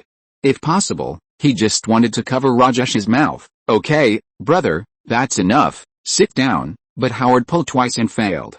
Instead, he was hugged by the excited Rajesh. "Remember the 300-pound Lily we met at the racer party that Ron took us to?" "I don't remember." "Sit down." Howard was almost crying. "Please stop talking. Besides, you've stripped me down to my underwear."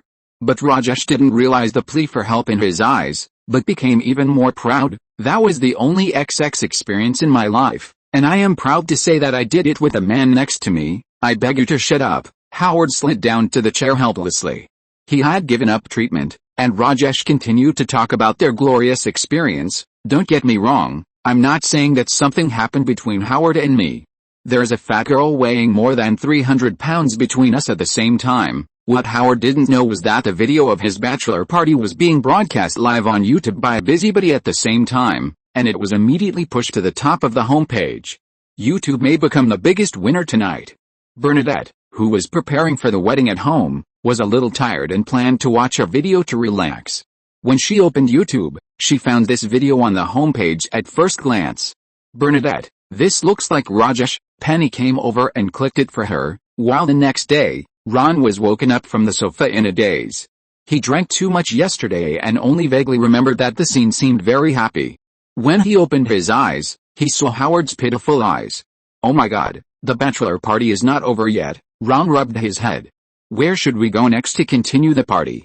Should we find a pole dancing club?" "It's over, it's all over," Howard said dejectedly. "What happened at our bachelor party yesterday was posted on the internet, and Bernadette knows everything.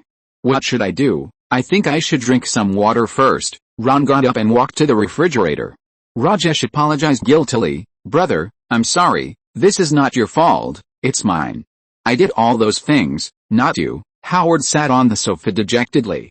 To be precise, Rajesh also did some of the things. Ron took a sip of water and finally felt better. "What are you going to do now?" "Have you called her?" "I called, but she didn't answer, so I wanted to ask you if you have any ideas. Leonard said that you always have ways to deal with women. Have you encountered similar situations?" Ron remembered the last time Caroline found him playing with Max in the garbage room. He nodded, then shook his head. "Indeed, I have encountered a similar situation to yours, but we are different. You can't use my methods. You should think of other ways." "Why?" Ron helplessly turned his phone to mirror mode and handed it to Howard. "Look at yourself, then look at me. Do you see the problem? No matter which woman, they can't resist a man with a handsome face like mine. Even if this man is a scumbag, they can always come up with countless reasons to convince themselves to continue to be with me. But can you?" Howard was struck by lightning. He was just scolded by his fiancée, and then Ron was Versailles. Where can he go to reason? Can we still live like this?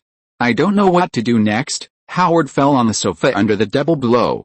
"Howard, I have never understood women very well, so, Rajesh, do you have any ideas?" Leonard threw the question to Rajesh. "I still have the phone number of Lily, the fat girl at the last racing party. If you need, I will call her for you." Rajesh spread his hands. "I won't call that fat girl." "Well, then Lily will be mine." Ron couldn't stand it anymore. "Howard, it's not time to give up now. Think about it, you are not worthy of Bernadette, but in the end you are still together. What made you stay together, complaining about your parents together?" Howard was a little inspired and asked tentatively. "No, it's your shamelessness." Ron was helpless. How did this guy get Bernadette? "So, what you have to do now is the same as what you did to her in the beginning. Keep being shameless. Since she won't answer the phone, go find her and explain everything to her face to face. And by the way, use your usual advantage and keep pestering her. Believe me, you can definitely win Bernadette back." "Are you sure?" Howard was still a little unsure. "I'm very sure," Ron said firmly. "I'll tell you, have I seen the TV series a long time ago? Of course not. Believe me, not only will you continue to be together, you will even have 2 lovely children." Chapter 371 Meeting to Save the World. Howard's persistence was of course useful to Bernadette as always. Soon, she sent a text message to inform everyone of the good news that they had reconciled. Leonard happily high-fived Rajesh to celebrate, but after they finished celebrating, they found that they could not find Ron. They thought that Ron might have gone back to his apartment to sleep and didn't care much, but in fact, Ron had quietly returned to the apartment, made a simple disguise and came out of the apartment again, and got into a fake license plate vehicle that he had hidden near the apartment and left the apartment. An hour later, Ron received a text message, and after just one glance, he hastily deleted it and took the above action. There was no text on the text message, only a coordinate. Ron avoided surveillance all the way and drove the car to the location mentioned in the coordinate like an ordinary pedestrian. This is a small pier by the sea. A few fishing enthusiasts sat by the pier to fish. Ron, like an ordinary fishing enthusiast, carried his fishing gear to the pier. After walking for a long time, he finally put down a stool near an old man and sat down. He skillfully put the bait on the hook, threw it into the water with a fishing rod, and sat down when the boy floated up. "Boss, I've been to the place you asked me to investigate. The security there is too strict. There is no way to get in." The infiltration failed. The old man next to him suddenly spoke. The voice turned out to be Marvin Borges, one of Ron's elderly special forces. He was like talking to himself, staring at his fishing rod the whole time, without any eye contact with Ron. It was really difficult for Ron to find him, because Marvin was wearing a human skin mask at this time, and his face was not similar to the original one. If it weren't for the niche brand fishing rod designated by Ron in his hand, Ron would never have recognized him. "Of course I know that the security there is strict enough. If you can get in casually, it would have been infiltrated like a sieve," Ron sighed helplessly. He also wore a human skin mask on his face. It was just through the fishing rod and the special bait-throwing action that Marvin was attracted to recognize him. "So, your reconnaissance failed? Well, I should have known that it would be impossible to succeed in that place so easily. As expected, the cause of saving all mankind is a long and arduous journey, boss. Can I ask why you care so much about that place?" "It looks like Maryland, an ordinary military fortress," Marvin asked curiously. Ron only ordered him to go and investigate the military fortress, but did not tell him why, so Marvin was still confused about this order. "Marvin, maybe you think I'm worrying too much, but my intuition tells me that place is definitely not simple." Ron thought about it and simply told the truth. Fort Detrick has always been a biological weapons research laboratory. Although the government has always claimed that its research is completely harmless, the source of the famous anthrax virus incident in the 1990s was there. I have always suspected that this virus, which does not belong to nature, was developed there. It is very likely a virus research laboratory. Ron originally thought that he had traveled to a parallel time and space that integrated various American dramas and movies. Perhaps the tragedy of his time and space would not reappear here. Until he accidentally found such a place with a highly overlapping name and purpose at an inconspicuous angle on the map, and he instantly became uneasy. But because the security there was too strict, Ron tried several times but couldn't get in. He could only hand over the task of investigation to Marvin, who had a super sixth sense, and told him that this was a top-secret mission and no one except himself could know it. "I agree with this. I've known for a long time that the US government can never be trusted," Marvin said bitterly, recalling his experience of being caught for experiments. "Yes," Ron nodded, "and I recently got a more important piece of information through chatting with several scientists. That is, many biologists have recently received invitations to study viruses, and the location happens to be here. And for that they may have something big to do again. You know, if they come up with an incident similar to anthrax, how many people will die? So, if this really happens, I will definitely find a way to destroy that place." Of course, the above statement is all made up by Ron. The transfer of biologists at this level of confidentiality will never spread in the scientific community, but there is no way. Ron can't say that he came from a time travel, right? So he can only use such a lame excuse. Of course, Ron is not sure what it is like inside now. Maybe after crossing, it is used for something else? So, no matter what, Ron wants to know what is going on in there. If that place is used for the same purpose in this time and space, Ron feels that he has an obligation to destroy that place. This is not only his personal grudge, but also a great contribution to all mankind. To put it more bluntly, Ron intends to save the world. Marvin lowered his head and thought for a moment. When he raised his head again, his eyes were more determined than ever before. "I know, boss, I can try again. This time, I can apply to be a cleaner there. I heard that they have been recruiting cleaners from the homeless. Maybe I can give it a try. Thank you, and be careful." Ron pretended to accidentally drop a little bear keychain on the ground, This is a tracker. Once you need support, press the face of the little bear. I promise that someone will come to support you in half an hour. Good luck." Of course, Marvin could not be the only person Ron sent to Fort Detrick. Ron's new accountant Chris's brother was also recruited by him, but he did not help him clean up his name immediately.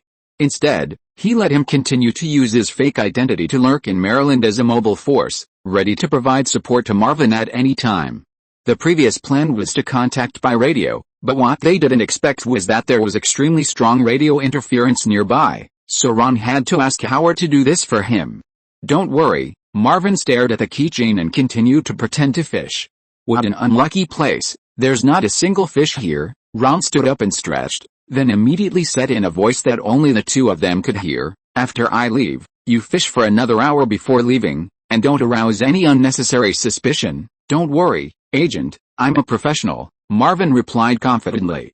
If you're listening to this novel on a channel other than Fanfic World, it means they downloaded and uploaded it without effort. We cordially invite you to visit our channel, Mundo Fanfic Novelis. There you'll find the original version of this story, and you can explore many other novels of various genres. We're waiting for you to immerse yourself in a world of incredible novels. Chapter 372, Sending Money to Caroline. Marvin continued his investigation, and Ron went around the area again and again, and sent him a helper, Joe Mason, who had a godlike face. Joe Mason was the best infiltration member of the original CIA commando. I believe that with him, the information Ron wanted will be delivered soon. And now, Ron was walking into the Williamsburg restaurant. Because of the little accident at Howard's bachelor party, he hadn't seen his little beauties for 3 days. "Pearl, good evening. I'm really curious, what is your secret to longevity? Every time I see you, I feel like you seem to be getting younger." Ron bumped fists with the old cashier at the front desk. "Because I'm positive and optimistic, plus some genes from my parents, and I know how to take care of my body. I use jojoba oil." Ron was just casually asking, but he didn't expect Earl to give him a surprising answer. Ron asked curiously, "Jojoba oil? What is that? Is it a special skincare product? If it is very effective, Ron thinks you might as well buy some and give it to his senior club as a welfare benefit. It is more humane than giving cash directly, and more importantly, it saves money." "No, that's a special service staff member named Jojoba. She comes to nourish me once a week." "Okay." Ron retreated. He couldn't give this gift to his employees. He could only return to his seat and look up to find his two little angels. Max was not on the hall. He should have gone to the kitchen. Only Caroline was left standing in front of the fish tank, boredly scooping up floating objects on the water with a small fish net. "Good evening, Ron. Sorry, you have to wait a little longer. It's unbelievable that I became a fish rescuer. It seems that I can add a line of cleaning fish feces next to the internship in the Supreme Court on my resume," Caroline said as she inadvertently scooped a small blue fish into the trash can. "Oh my god. There seems to be a fish in that spoon just now." "Wow, yes, I saw it, a royal blue surgeonfish, if I remember correctly, $500 a piece. It seems that you are in trouble," Ron gloated. "No. Or the most expensive one." Caroline's expression suddenly turned into a state of horror.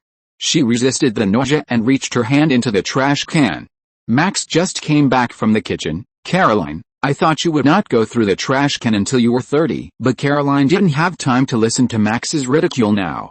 She nervously dug her hand back and forth in the trash can and finally felt something moving. "Thank God. It's still alive." Caroline took her hand out of the cylinder in surprise, only took a look at what she had in her hand, and threw it out again with a scream. "Ah!" Ron quickly moved his head to avoid Caroline's hidden weapon. It was a furry black rat with a royal blue fish in its mouth. If nothing unexpected happened, it should be the one that Caroline had just fished out. The rat flipped several times in the air, and when it landed smoothly again, it just swallowed a whole fish into its mouth, leaving only the tail of the fish exposed. It sucked hard and swallowed the last part of the tail into its stomach, then squeaked at Caroline twice as a demonstration, and ran away. "Okay, the poor little fish has become the rat's dinner, so what are you going to do?" Ron asked with his hands folded in amusement. Just at this time, Arhan saw Ron coming over to say hello. And Caroline quickly blocked her body in front of the fish tank to evade him, and waited until Arhan left before she breathed a sigh of relief. "So these little fish are all Lehans? I was wondering when the restaurant had this thing, and it's a sea tank. It looks good." Ron moved closer to the fish tank to observe. Sea tank? Can this thing lead to the sea? Max looked puzzled. No, it's just a common name in the circle. Because they keep marine fish in it, it's called a sea tank. Hey, Caroline was angry. Now is not the time to chat? What should we do? If Aha knew that I accidentally killed his favorite fish, he would explode. If you act quickly and buy an identical one before he finds out, I don't think Ahan will find out. Ron took out his wallet and handed it to Caroline. It just so happens that I know there is a store selling ornamental fish 2 streets east of the door. No, Ron, I can't take your money. Caroline shook her head and refused again. I know that I have taken advantage of you too much. If I spend your money again, I won't be able to pay it back. Silly girl, you know you can find another way to repay. Ron showed a devilish smile. Unlike Max, unless it was the last time she did something wrong, she has never been as open as Max.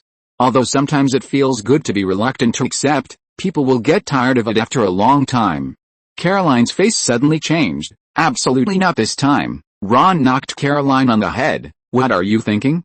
I just want you to promise me that you and Max's shop will make some changes. As one of the shareholders, I am also very troubled by not making money all the time, okay? Max, how are you learning the Chinese dim sum ordered by Guan Yuming? Do you have the confidence to make those dim sum by yourself? Or, the idea of combining Chinese dim sum with Western-style small cakes that you told me last time is also good. I think it may make a lot of money. After all, the money that Mr. Jinning could give to Caroline through the previous crowdfunding website was limited. If it was more, it would cause investigation by the relevant departments, so Seoul had stopped it a long time ago.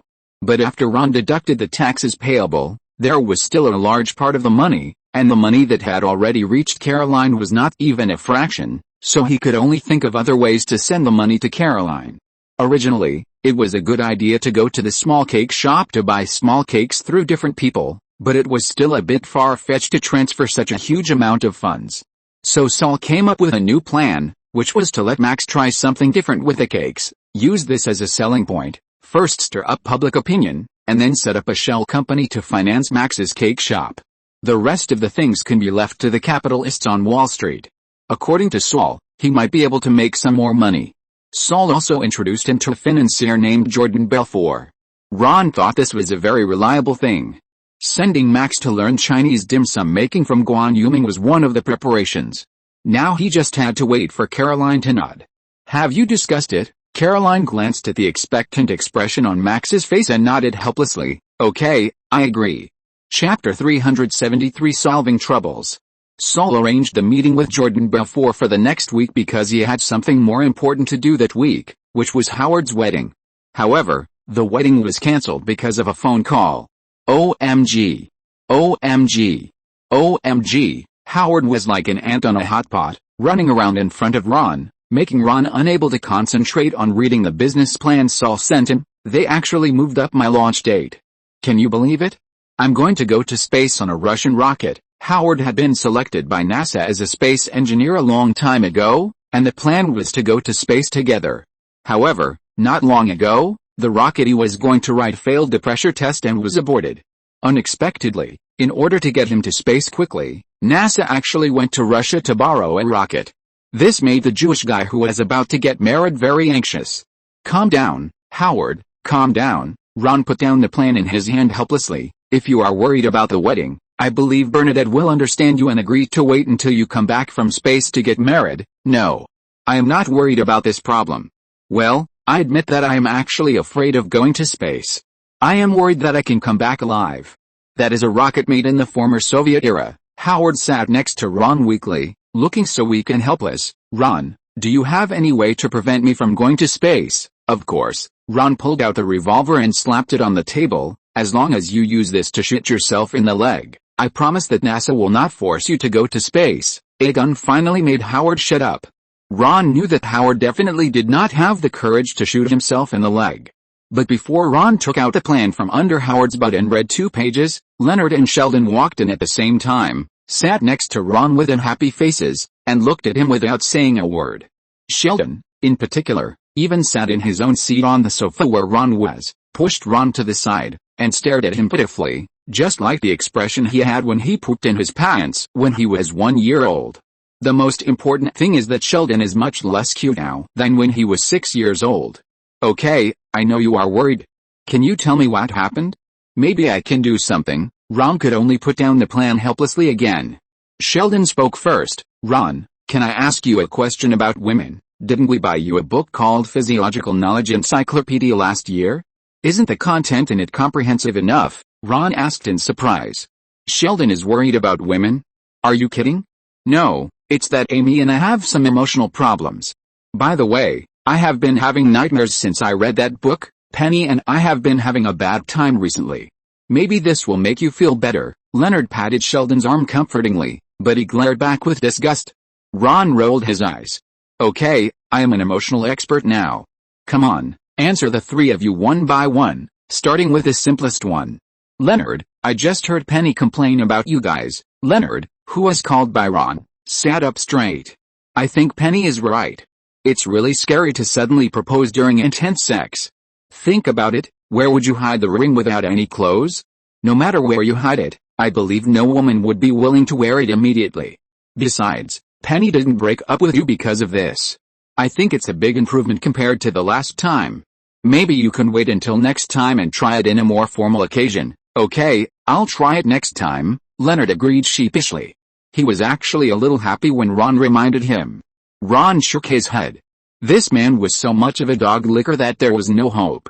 It's you next, Sheldon. Ron gestured to Sheldon to shut up before he could speak. I guess the reason you're upset must be because Amy has been trying her best to please you recently, making you a little uncomfortable, and even thinking of her occasionally when she's not around. How do you know? I haven't said anything yet, Sheldon shouted in surprise. Come on, Sheldon, don't forget, I'm an agent. If I need someone to tell me everything, I might as well go back to my hometown in Texas and sell tires with George. Ron spread his hands. In fact, I also know that she asked you to be a little conductor on the train today, and you even blew the train whistle, right? This level of intelligence will be sent to me every day without me asking. Ron took out his mobile phone and showed it to Sheldon. There was an unmarked number on it that was sending messages to Ron all the time, reporting Sheldon's situation at every moment, and even the general content of his date and chat with Amy. Here I have to praise Ron's new accountant Chris again. How can this be a buy one get one free deal? It was clearly a buy one get three free deal. Behind Chris, there was actually a genius hacker whose level was infinitely close to Peggy's, who was recruited by Ron. Sheldon's phone had long been cracked by her. Sheldon glared at Ron, but Ron shrugged indifferently. Don't worry, this is just routine protective intelligence tracking. You know, your wisdom is the most important asset of this country. Ron is worthy of being Sheldon's brother. With just one sentence, Sheldon immediately turned from anger to joy. Ron was proud. Are you kidding? What kind of veterinarian would I be if I can't take your pulse? By the way, do you usually think of Amy before going to bed or taking a shower? No, Sheldon said angrily. Can you stop quoting sentences from that book, The Root of All Evil? Then when are you talking about? For example, this morning, I was calculating the irregular motion of virtual particles under vacuum conditions. Suddenly, those virtual particles turned into Amy's dandruff, slowly pouring down from her head and falling on her pale and thin shoulders. Sheldon sighed. Oh, what kind of medicine did this witch use on me? Ron, what should I do? Ron certainly knew that this special emotion was called love. Sheldon, who always regarded himself as absolutely rational, finally had his wish come true. To put it simply, he was in love, of course. Let her go, just like a person who can't swim is thrown into the water. He will soon adapt to the environment and learn to swim. After enough time, you will adapt to it, and then return to normal and continue to do what you want, Ron said with a smirk, and he did not forget to add in his heart, in this way, Mary will probably soon hold her youngest son's child, right? Chapter 374 Howard's Wedding. As it turned out, Howard was just as Ron expected, not having the guts to shoot himself in the leg, and Sheldon's resistance to women was unexpectedly strong, which forced Ms. Mary to wait for a while. Ron, I don't care about Sheldon. In fact, I have given up the possibility of him having children. It is a miracle for him to find a girlfriend, but Ron, you still have a chance. Ron, when do you plan to get married to the little girl from the Tosi family? Ron was at a loss for words at the sudden questioning of Ms. Mary. What could he say? He couldn't say that he thought the other party was a good girl, but he was having too much fun now and didn't have many dates, right? In order to date Ron frequently, Collins made special efforts to get into a school very close to him, UCLA, the University of California, Los Angeles, but he dated Ron only once a month on average. Every time Ron used the excuse of being busy with work as an excuse, but the little girl was always happy to do so, and Ron couldn't bear to tell her the truth. Don't be too anxious about this. When the fate comes, everything will fall into place. Believe that God will arrange everything. Amen. Ron tore a piece of paper and rubbed it in front of the microphone, making a rustling sound. My signal is not good now. I will call you when I am free, Mom. Okay, wish Howard a happy wedding for me. I will bless God together when I pray. Okay. Ron hung up the phone in a hurry and exhaled a heavy breath. He didn't know if it was an illusion, but he felt that Ms. Mary was getting harder and harder to fool. Ron, you have to stand in a row with Sheldon. Rajesh pushed Ron in front of Sheldon, looked around the roof of the apartment building that had changed a lot again, and nodded with satisfaction. This was exactly his masterpiece, because the rocket would send Howard into outer space the day after tomorrow, and Bernadette wanted to marry him before Howard went into space, and there was not enough time to hold the grand wedding. So he came up with a creative idea to hold the wedding on the roof of the apartment building, and the time was exactly 11:24 in the morning, when the Google Earth satellite passed over the apartment. In this way, their wedding would appear in the form of a picture on the Google panoramic map. This is the romance of an astronomer. Howard's friends will be their witnesses together to witness this peculiar wedding. Even Sheldon, who was picky, couldn't help but praise this idea as being really great. Okay, the wedding starts now. Rajesh, as the general planner of the wedding, began to give orders. Penny, music. Bernadette walked slowly to the spring movement of Vivaldi's Symphony of the Four Seasons, accompanied by her father. As she walked, the old father did not forget to complain. Your mother-in-law is really a tough character. Her beard is more luxuriant than mine. Let's talk about this later. Bernadette pinched her father's arm.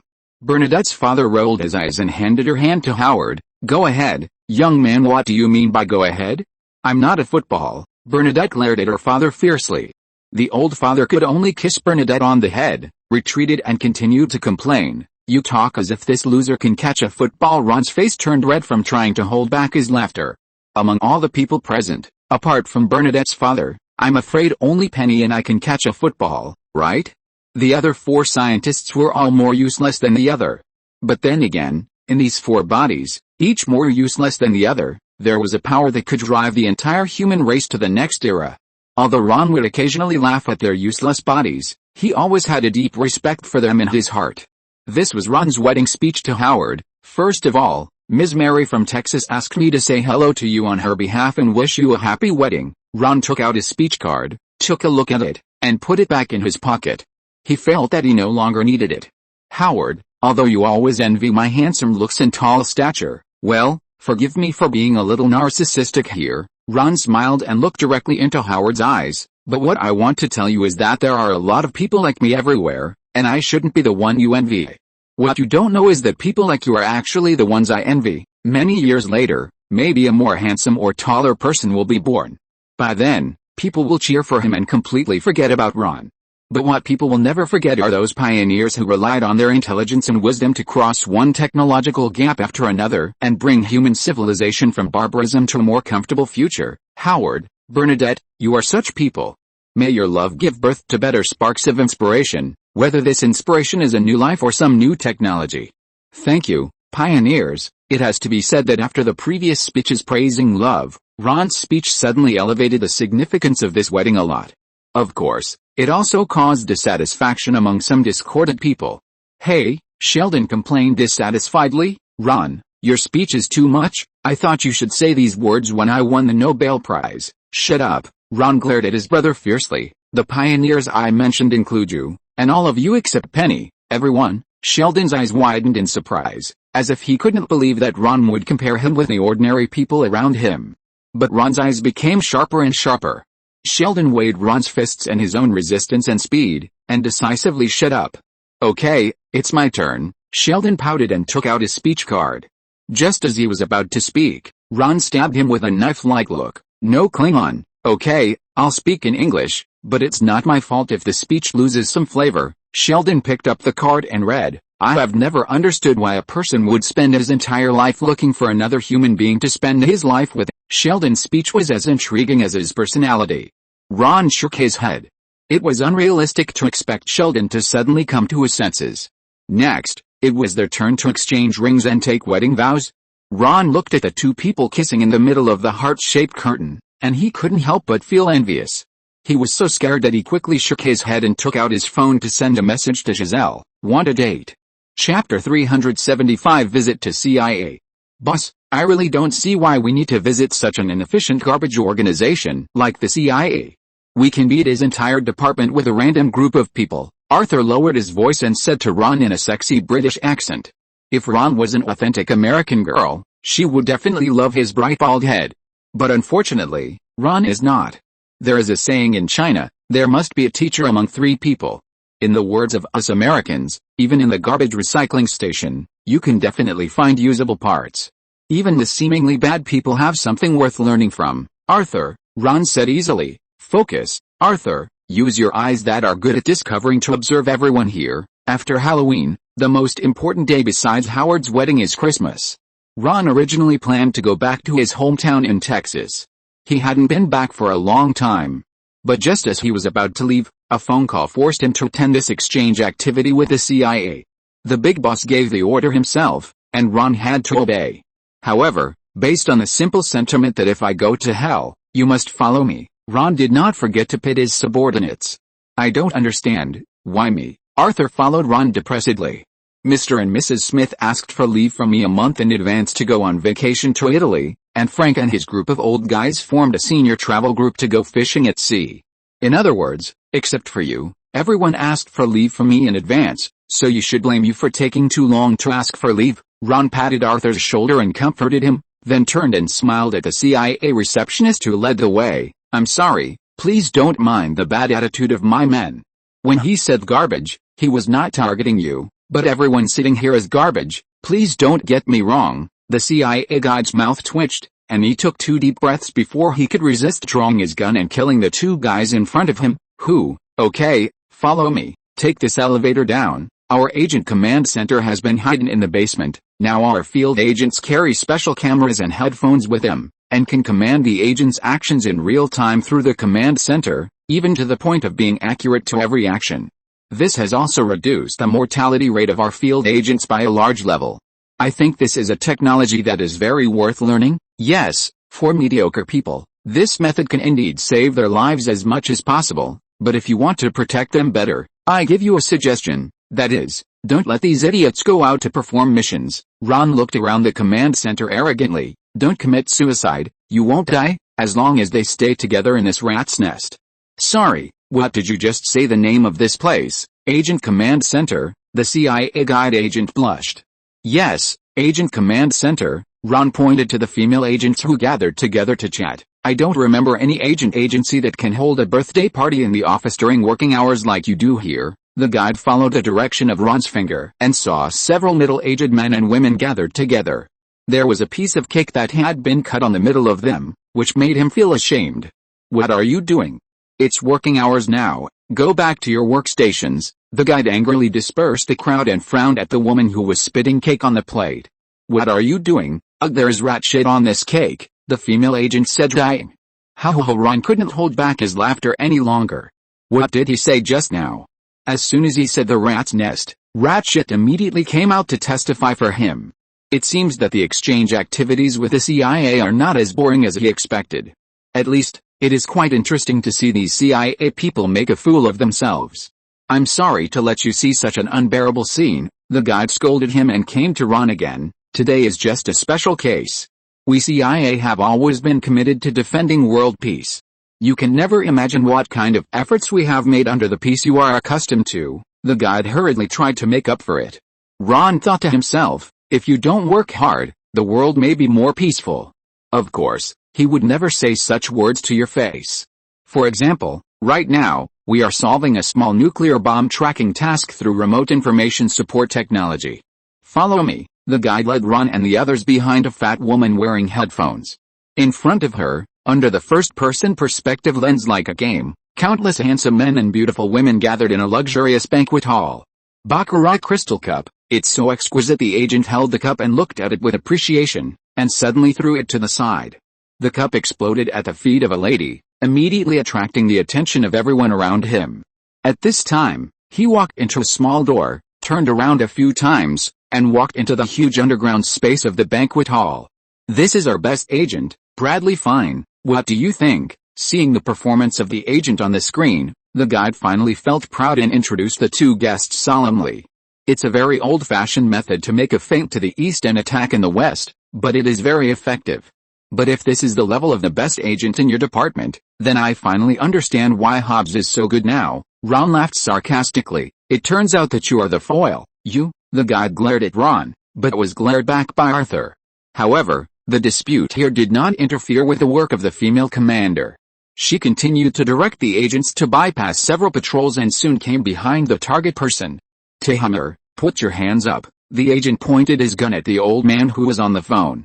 "Bradley Fine." The old man actually called out the agent's name. "I'm honored to meet you. Is this the best agent you just praised?" Arthur also joined in the mockery. "Well, he may be really good, but you are also enough to hold your feet."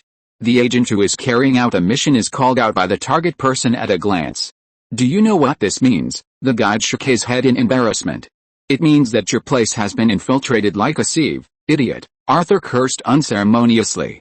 As a frontline agent, no one understands the dangers of this better than him. The job of an agent is to dance on the edge of a knife. The biggest reliance is the confidentiality of one's identity, but this CIA agent broke the spell from the beginning. End of this chapter. Thank you very much for reaching the end. Don't forget to like.